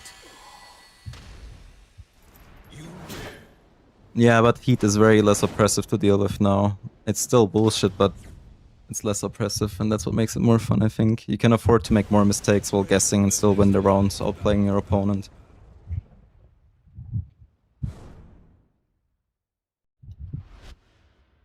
Like, I finally have fun labbing, and again, didn't used to be the case in Season 2, because even if I labbed, a lot of shit just didn't have many solutions. Round 1. No, Tekken 8 deserves the hate it gets. Just that there's also a lot of people who hate on it while having a very shitty approach to that game. I fully respect people who hate on the game. I just dislike when people complain about the wrong things.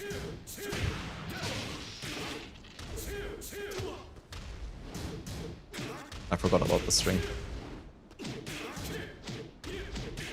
Chad.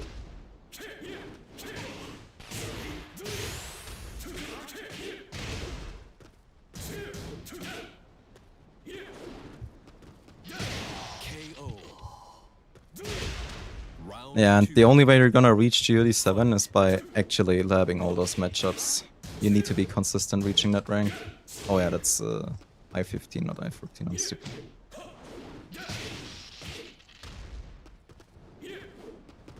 I mean, you have to kind of single backdash and take an 8. That's your strongest movement option right now. A lot of people still KBD even though it briefs their backdash literally.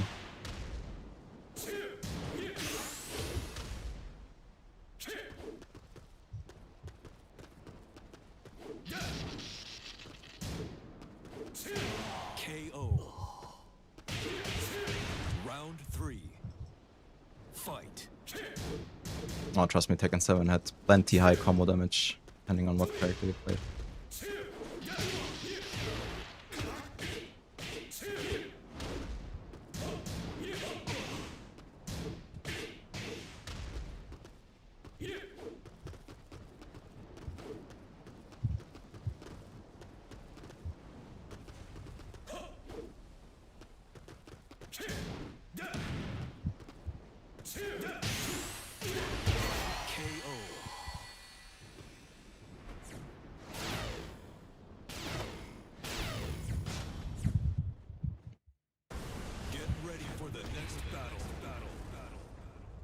It's the feedback Discord. Even I had to leave it after some point because I just couldn't, like... People are just out to argue with you, I feel like, in that server, despite being ignorant. No, Morning Crow 2-2 heat dash launch had to go. That heat dash launch alone was the reason why he legit couldn't attempt counterplaying that stance. It was stupid.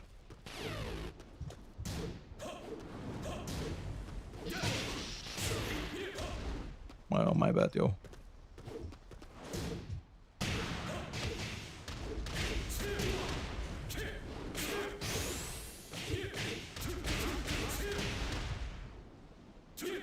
KO. Round 2. Fight.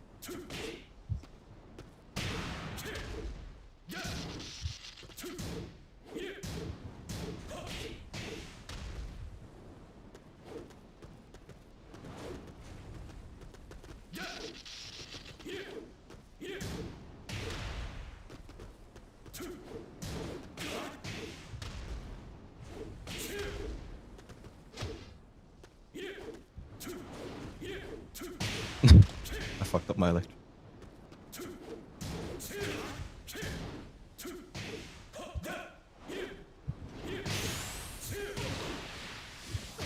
KO. Round 3. Fight.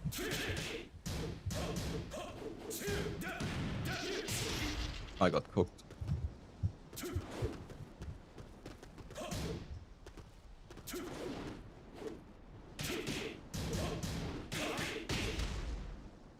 No, I don't really like them, but I do understand that it's supposed to be making the weaving experience better.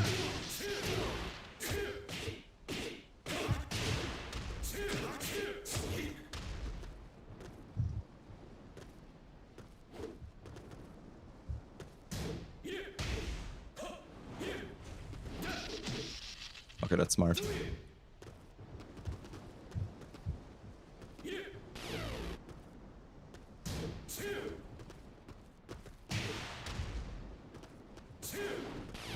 I mean, didn't stay and fly.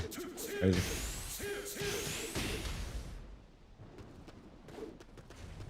Time up. You win. I mean, Devilgen wasn't even top 1 ever in the history of Tekken 7. Kazumi existed, Akuma existed, Prime Paul existed.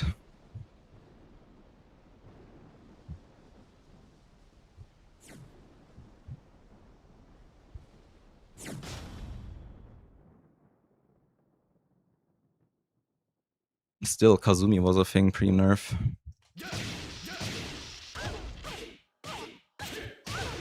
Akuma was consistently top tier. New challenger. Yeah, but still, it was mostly Akuma that won the World Tour Finals. Even if many people didn't pick him, he was still the most effective. There was a good reason for that.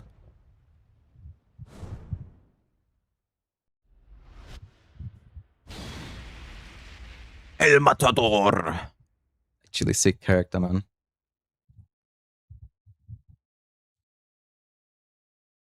That throw countering S plus feels so fake because I'm so tired I probably couldn't even see the eyes. The arms, I mean. Fuck me. Don't go out in the heat too much, fellas. It fucks with your brain. Yeah, Miguel actually needs to come back. I'm surprised he isn't back yet. I would play the shit out of this character if he came back. Actually sick. Oh, he doesn't know his combo, I think. Yeah.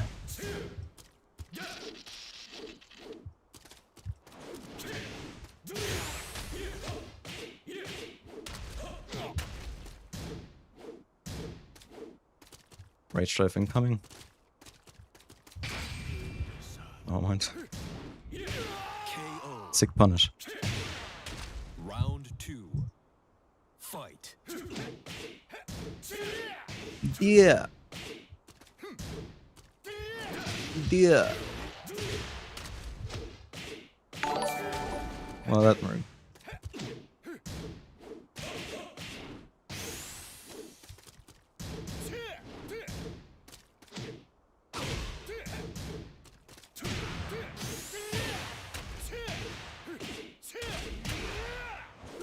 KO.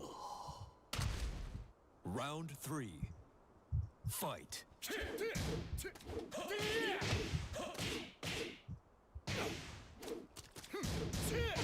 Oh.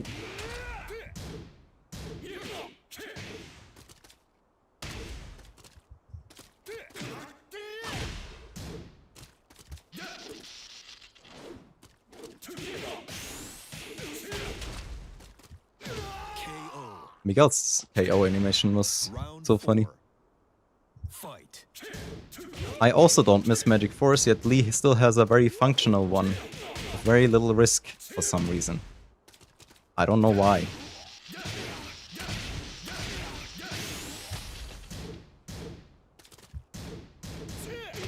Oh, I tried to stop.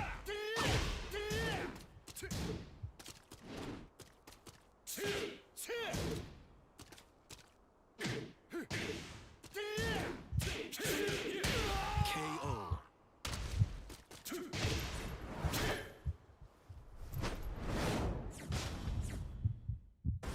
Get ready. Do you think Dragunov right now is a well-balanced character? I wouldn't say well-balanced. I just think he's very effective in the hands of a good player. Similar to Kunimitsu, where the average player is not scary to fight, but once it's someone like Arslan, she becomes like top 5 or top 1, arguably. Fight.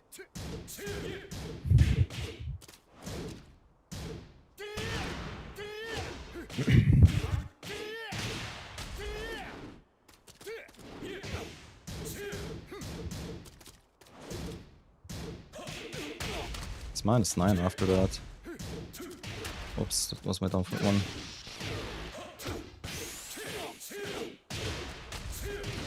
Oh, yeah. KO. Round 2. Fight.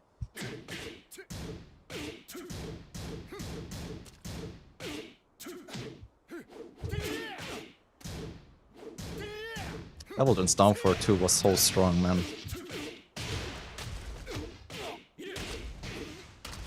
Meow.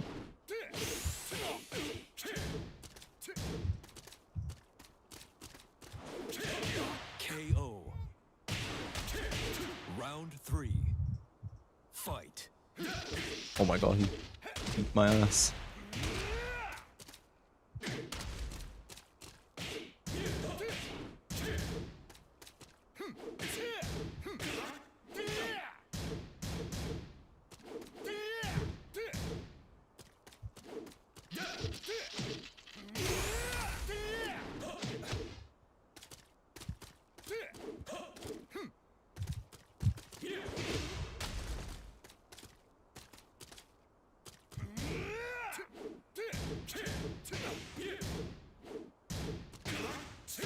Oh, I traded.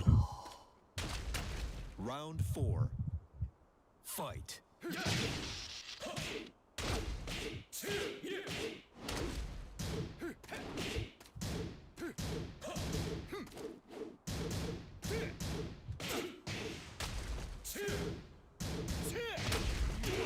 I guess Double Jump can step block it to the right.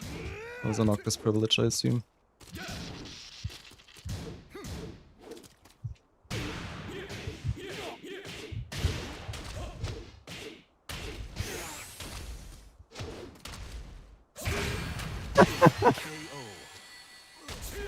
I love generic counter hit launching wake up freeze. Get ready for the next battle.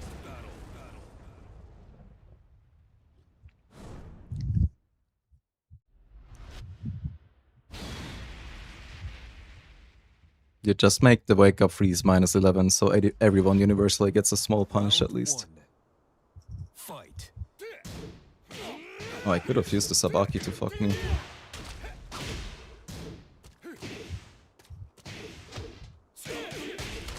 Finally figured out the power button on Miguel, which is Savage back 1.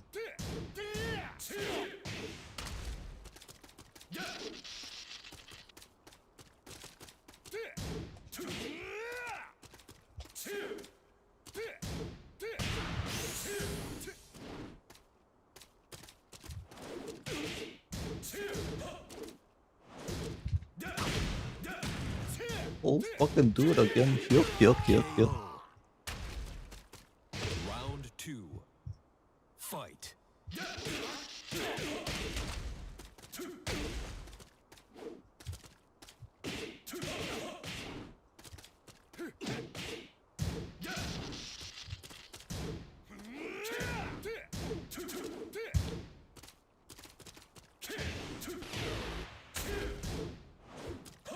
Yo, nice crossover, man.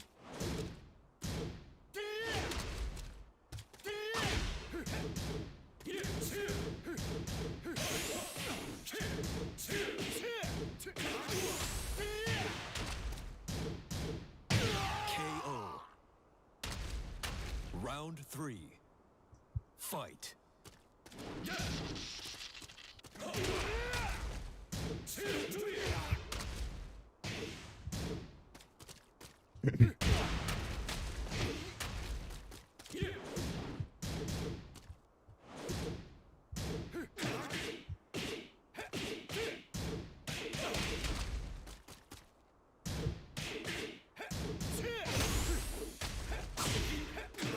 Wow. KO. Round 4. Fight.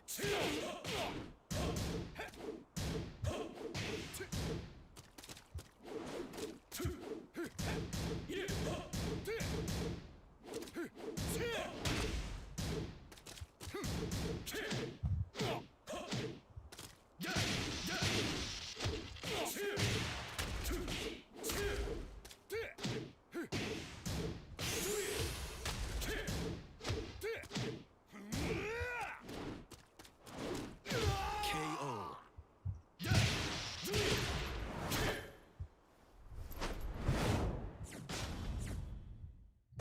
Get ready for the next battle. And they hear you, low hater. So what they're gonna do is remove the knockdown from Morning Crow 2-2. Have fun. Yo, look at that sidestepping S+. Banger.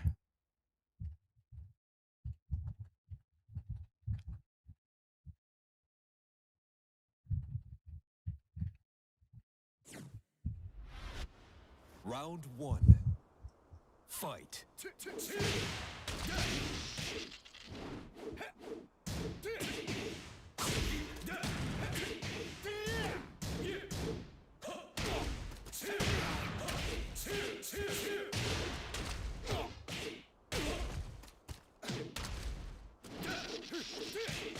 I was so confident in the punish, but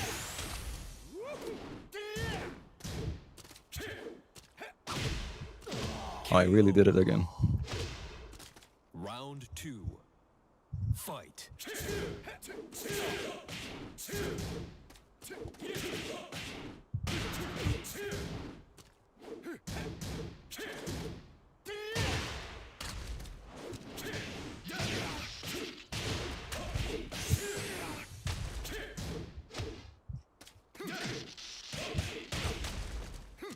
KO. What? Round 3. Fight. Your character had a defined weakness? That can't be, bro. Let us remove that in Tekken 8.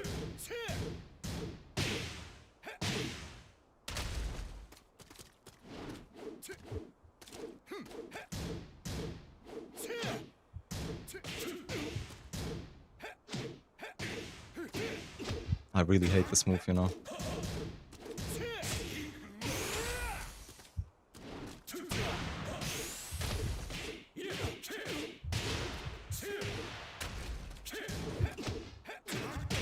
Great. Round 4. Fight.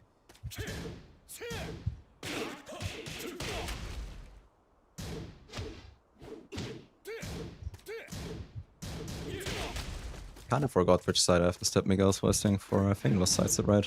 Oh wow, that's second hip tracking.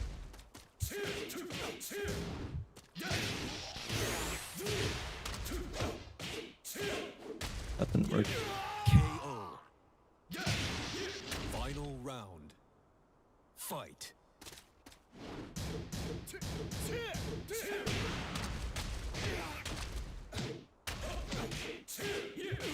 Let me try something cheeky. There we go.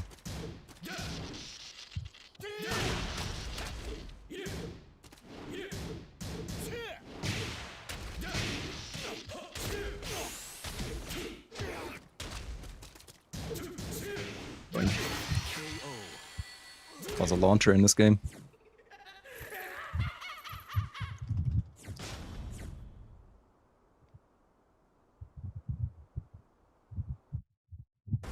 Get ready for the next battle. Tekken 6 is way better, I won't argue. But I still think Tekken 7 Season 1 wasn't a bad game.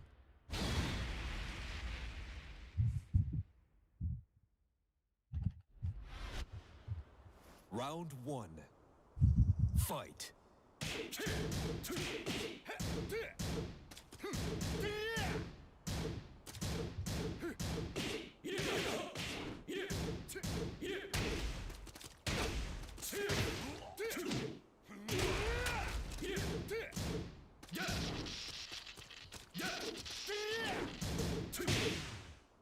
Oh.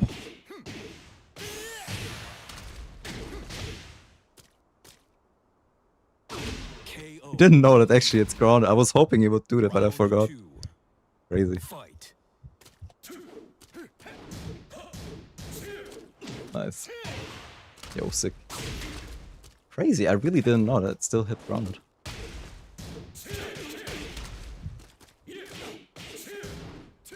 I mean, yes, Paul was strong, but believe it or not, he could counterplay him with movement, with Tekken tools, you know.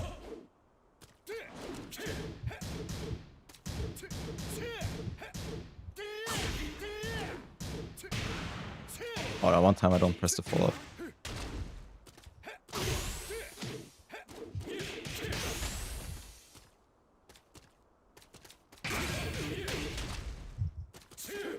Oh, my down for one whiff. Great. Round 3. Fight.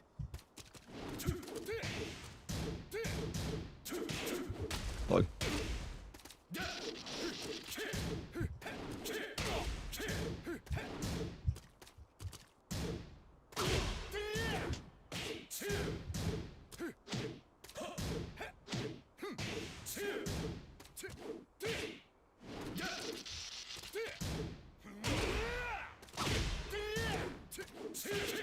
I fucked up. My punish.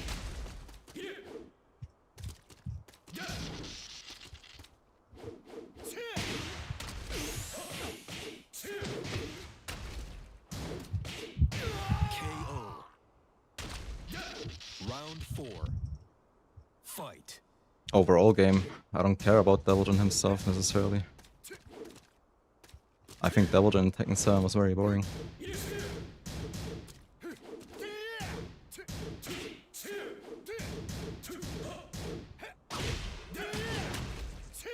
Imagine beating a Savage back one, dude.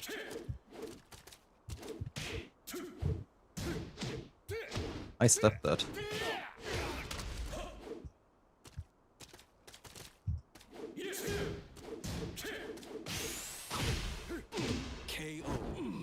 Oh, I'm horrible with my buttons, bro.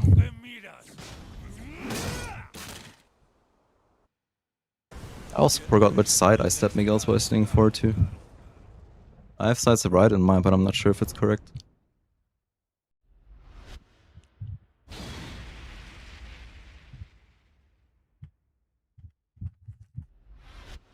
Round one.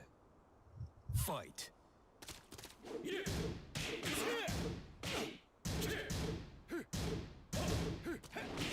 My electric.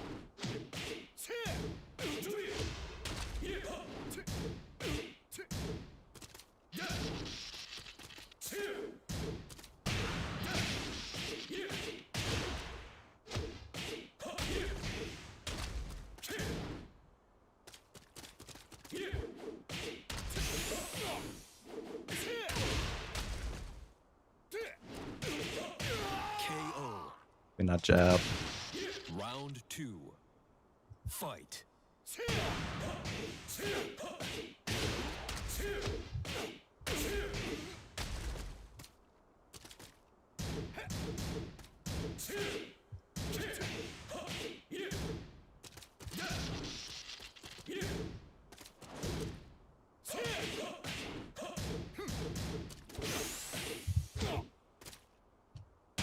Perfect.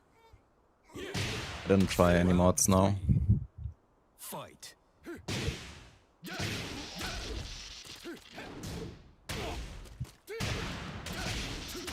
Unlucky. Unlucky. KO. You mean for Devil Jin? That they didn't change much on Devil Jin after season 1. Only didn't, like, Hellseek didn't launch from tip range anymore. That was pretty much it. And they nerfed his generic down 4, I believe, to not have as much pushback anymore on hit.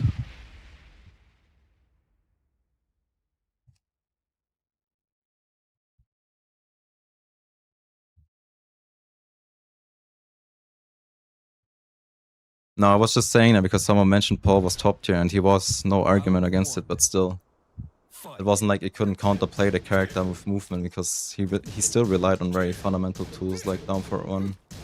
His neutral wasn't just land at Death Fist and you die. That was not a solid game plan. His best button was honestly back 1-2. It was a 12-frame punish into a knockdown with a guaranteed follow-up. That's what made him so much better than most other characters. Was also homing and somewhat semi-confirmable, albeit not hit confirmable. But there we go, finally stepped it. KO. Round two. Fight.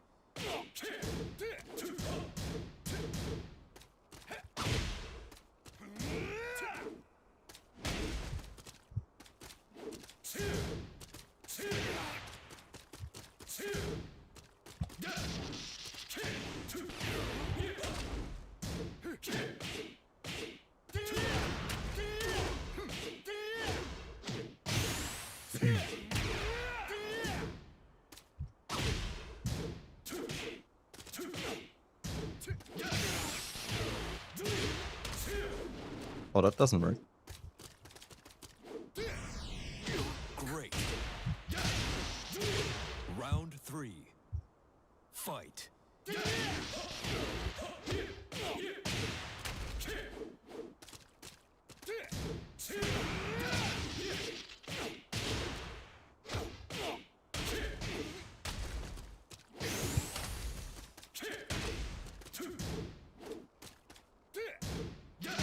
Perfect. You win.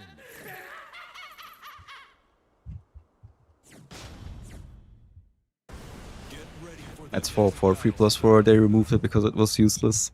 No reason to use it ever. Legit. It's part of your rage drive animation, actually. That being said, I forgot I have a rage drive. Round one. Fight.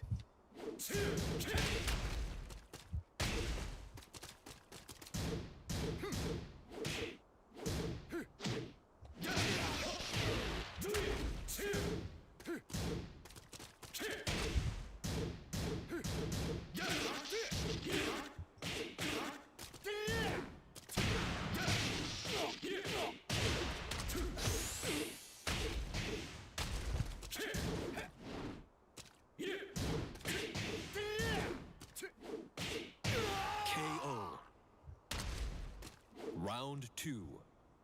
Fight.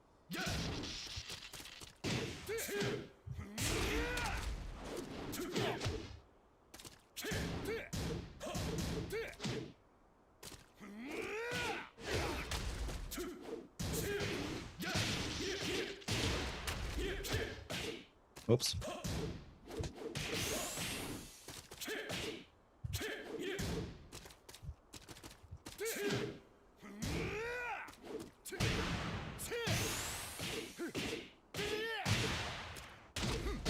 KO.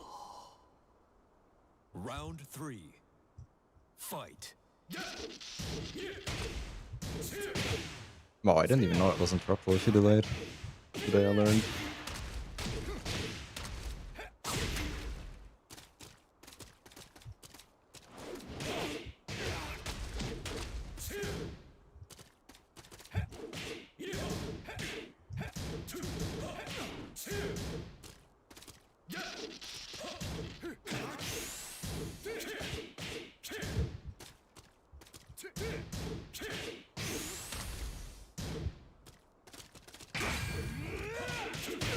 KO. Round 4. Fight.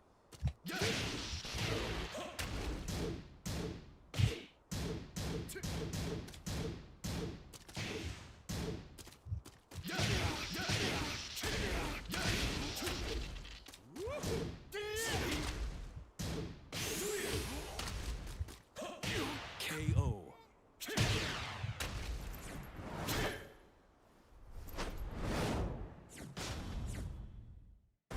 Get ready for the next battle. I kinda don't. Yes, King of England 10. What's up, King of England 10?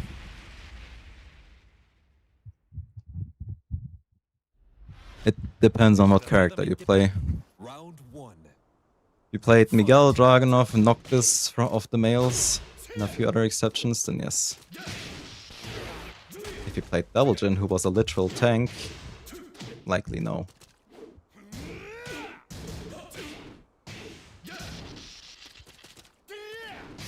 My electric. KO. It is indeed ranked. Fight.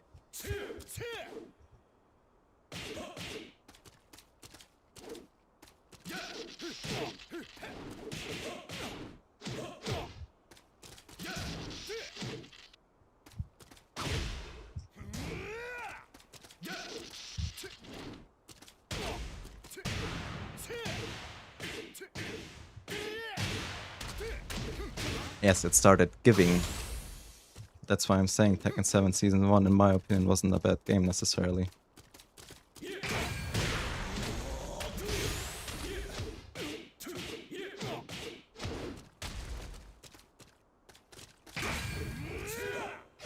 KO. Round 3. Fight.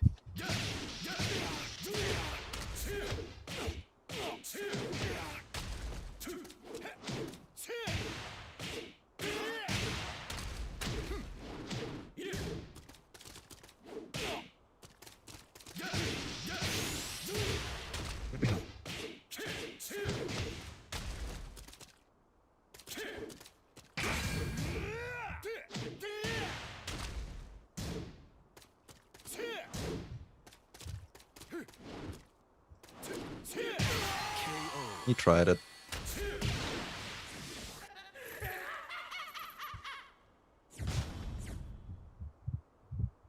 Poor guy.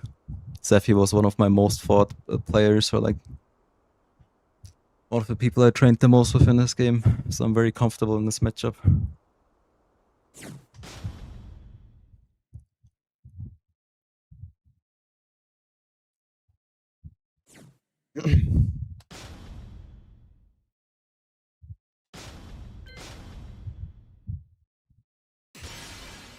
Welcome to the King of Iron Fist Tournament 7.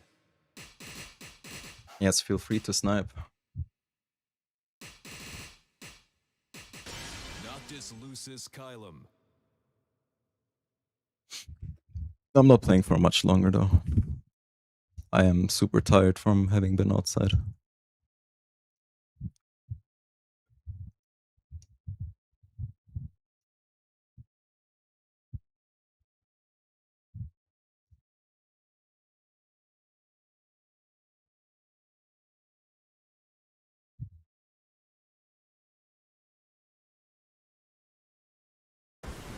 New challenger. I assume this isn't you.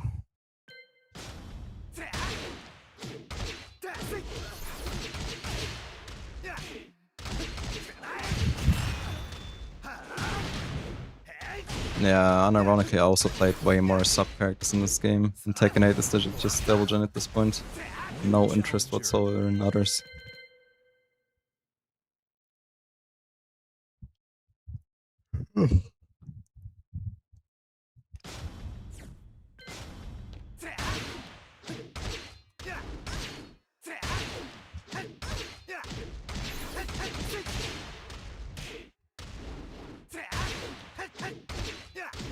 Alright, man.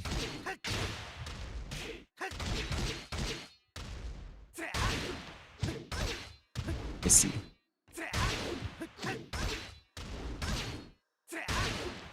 You're probably gonna have to set rank to any, find me.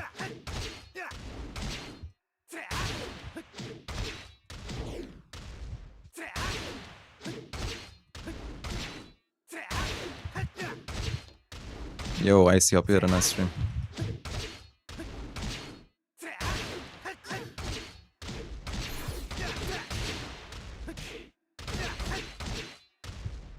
Made it to Tekken Queen per.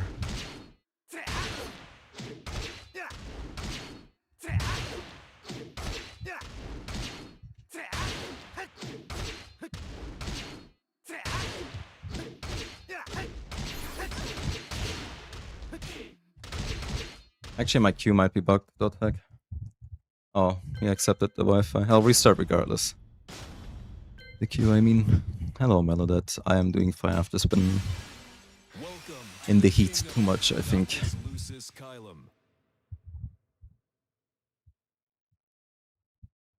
Yes, we do a little tomfoolery.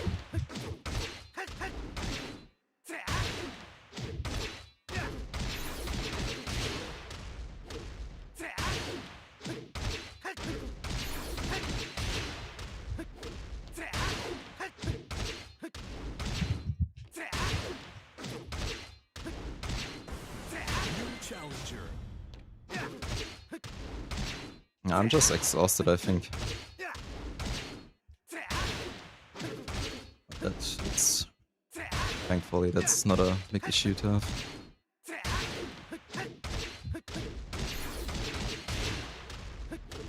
Yes, hello, that's me.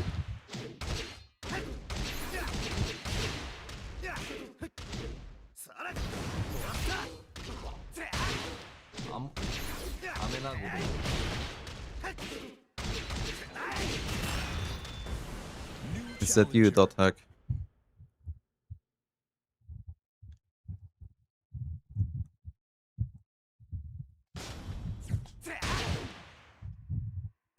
Get ready for the next battle.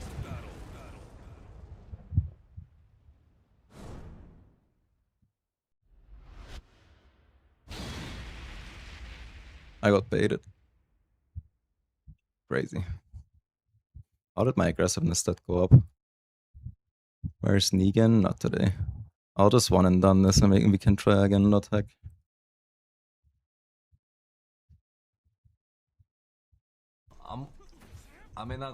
Thanks for the follow.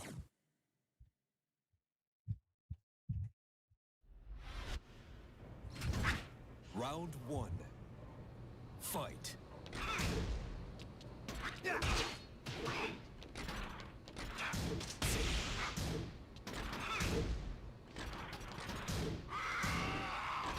Oh, I think that was punishable.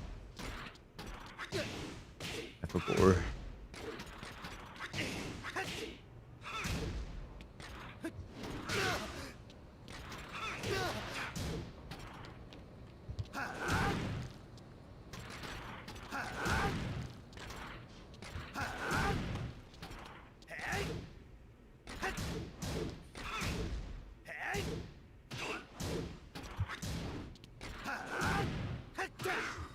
Finally, he pressed. Only took like 4 of these.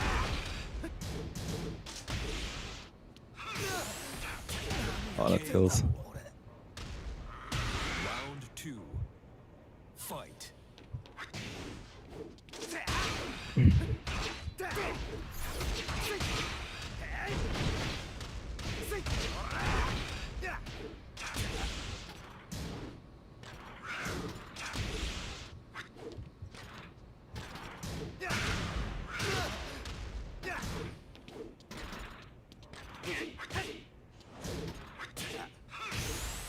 Oh, I got Pronamic one. Crazy. KO. Round 3. Fight.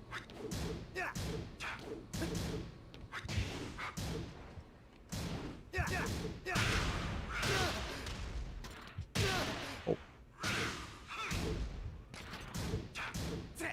Ah, back 3-1. Nice.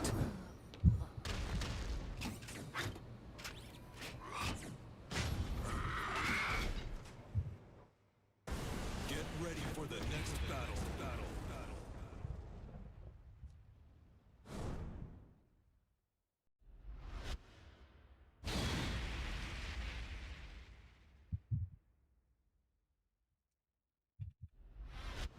Round 1. Fight.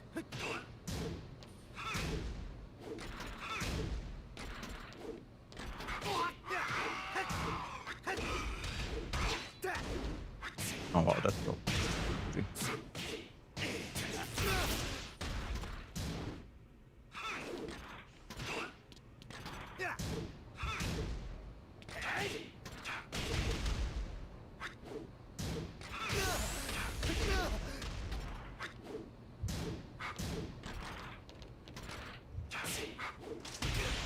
KO. Round 2. Fight. Wow, dude, this dude is cracked. Blocked 1 down, 2, immediately launched it.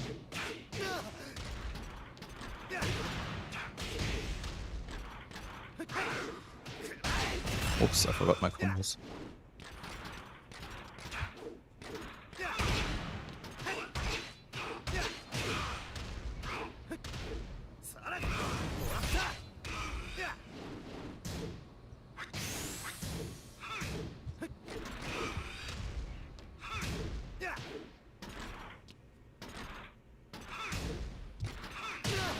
Oh, I really ate that.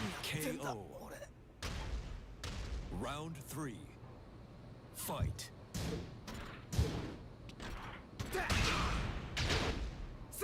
Oops.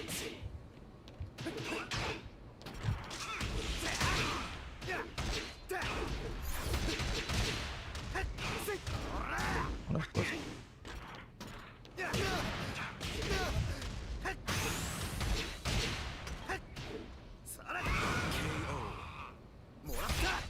Round 4. Fight.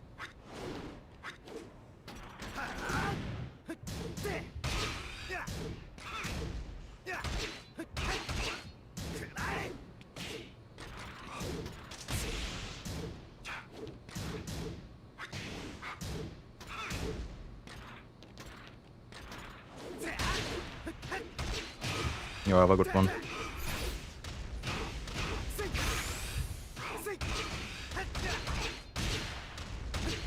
KO.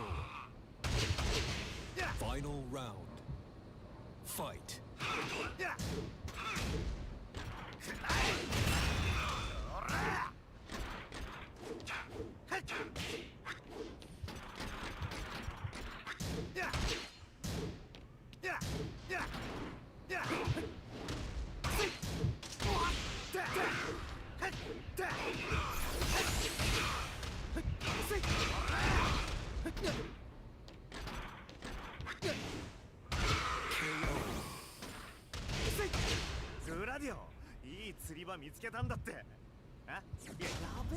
I'll do one last match against this guy about tech and then I'll go back into queue.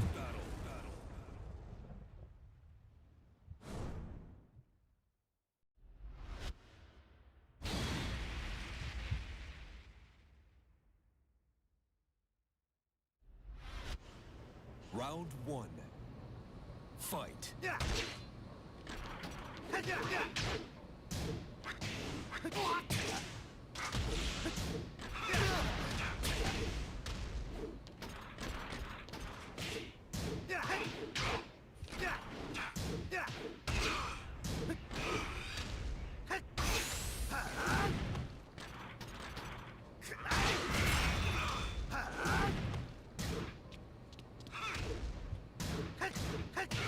KO. Round two. Fight.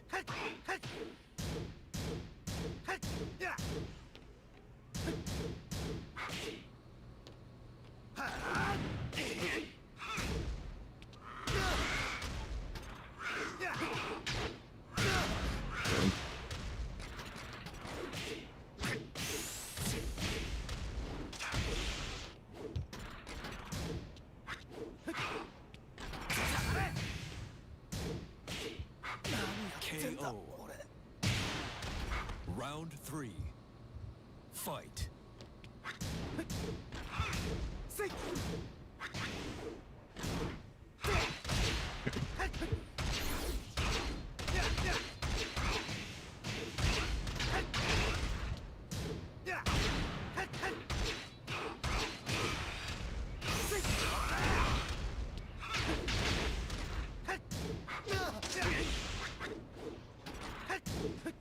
KO. Round four. Fight.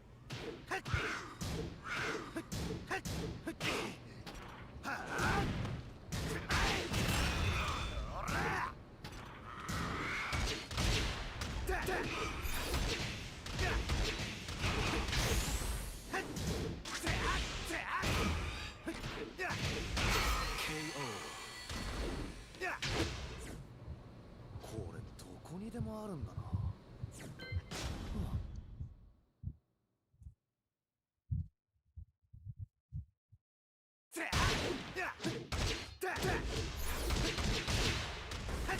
New challenger. Let me know when you're in queue.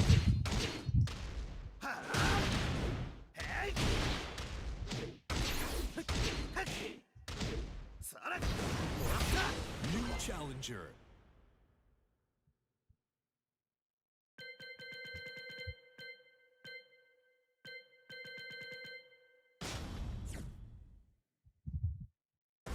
Get ready for the next battle.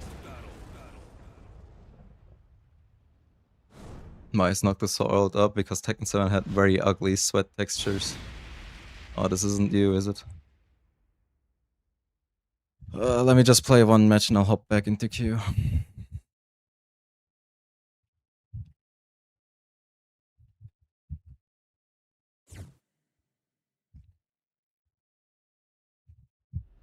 No, if you were bugged, you wouldn't be able to find anything at all. Round one. You can just reset the queue anyway.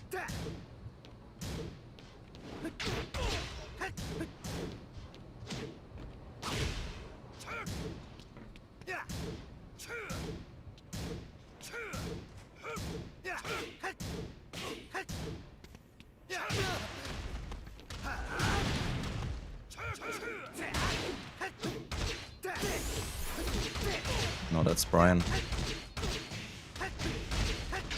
KO.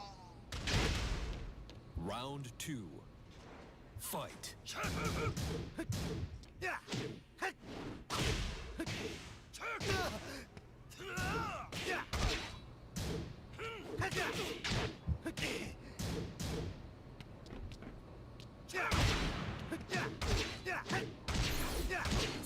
Oh, fucked up the screw.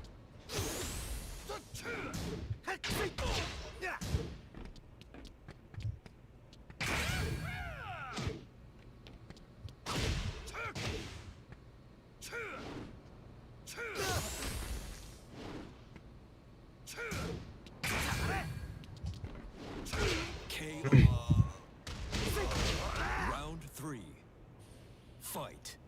I didn't really lose my main considering I also played Belgian, you know.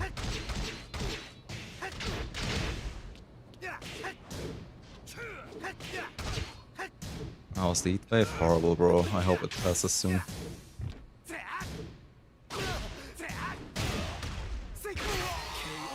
Alright, I'll go back into Q attack. 大物釣ってやるから待ってろよ Let's try one last time.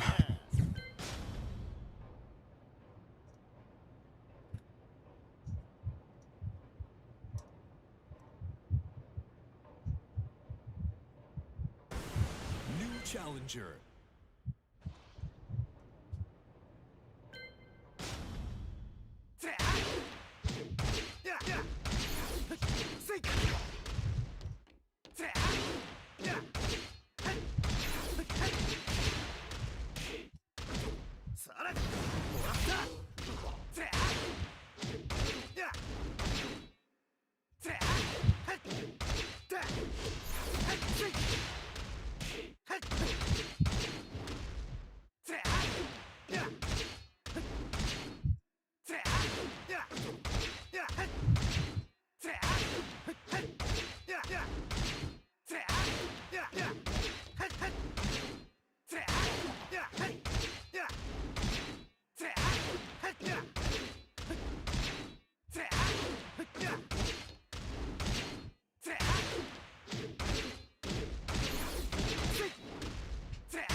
Damn, it's only giving me the Russian guy.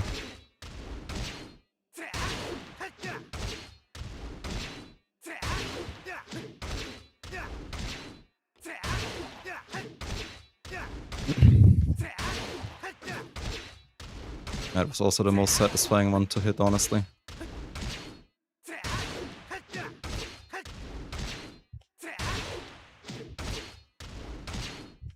I think Law 3+4 was arguably better, but after that it would be Noctis down for 2.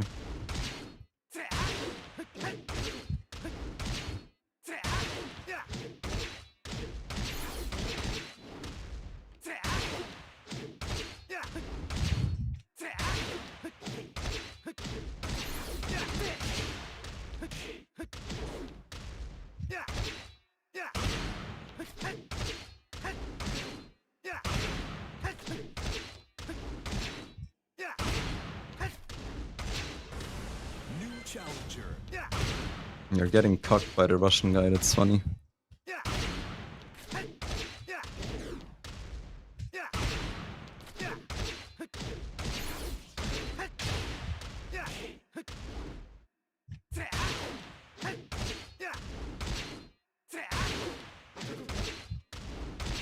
Somewhat on Kuni, but not very similar.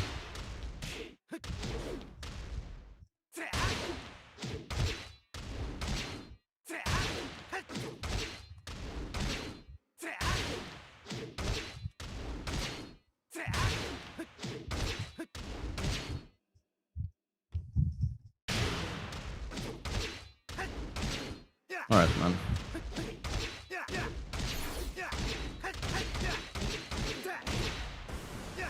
Challenger.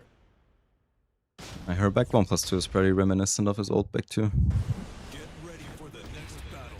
2-2 only tracking one side now is also similar to what Noctis had in Tekken 7. Strong down forward 1. Oh jeez, bro.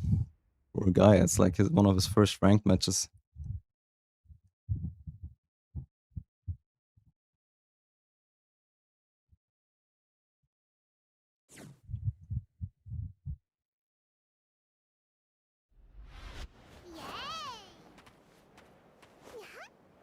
Round Another one. character I really don't miss.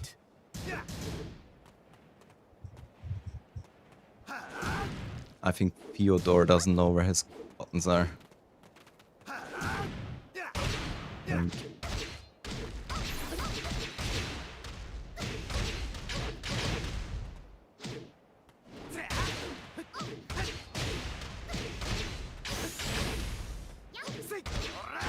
KO. Round Round 2. Fight. 1, 2, 3, yeah, yeah, What a duck, bro.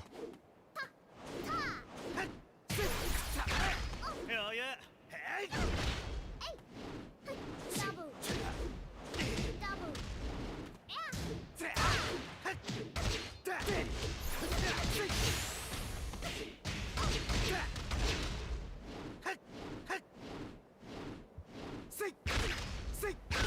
KO. Round 3. Fight.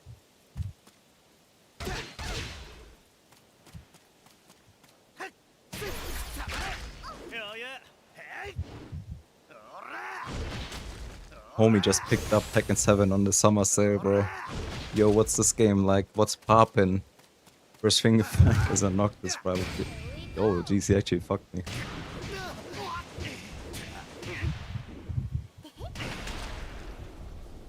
Fun fact, she could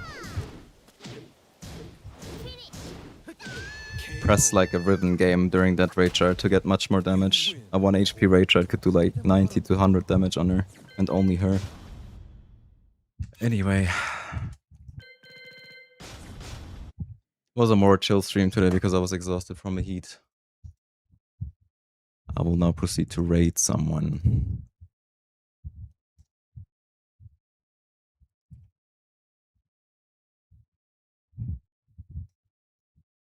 Raid Duelist. I could raid Saka. I think I raided him the last time though. Oh, he's playing Dog 6 ranked though, so. There's Ghosty streaming. I didn't even know the guy streamed. Oh, he is actually streaming. I'll raid him, but I'll immediately fuck off and go chill. I'm tired, man. Anyway, have a good one. Thank you so much for watching and stuff. Been a pleasure. Bye bye.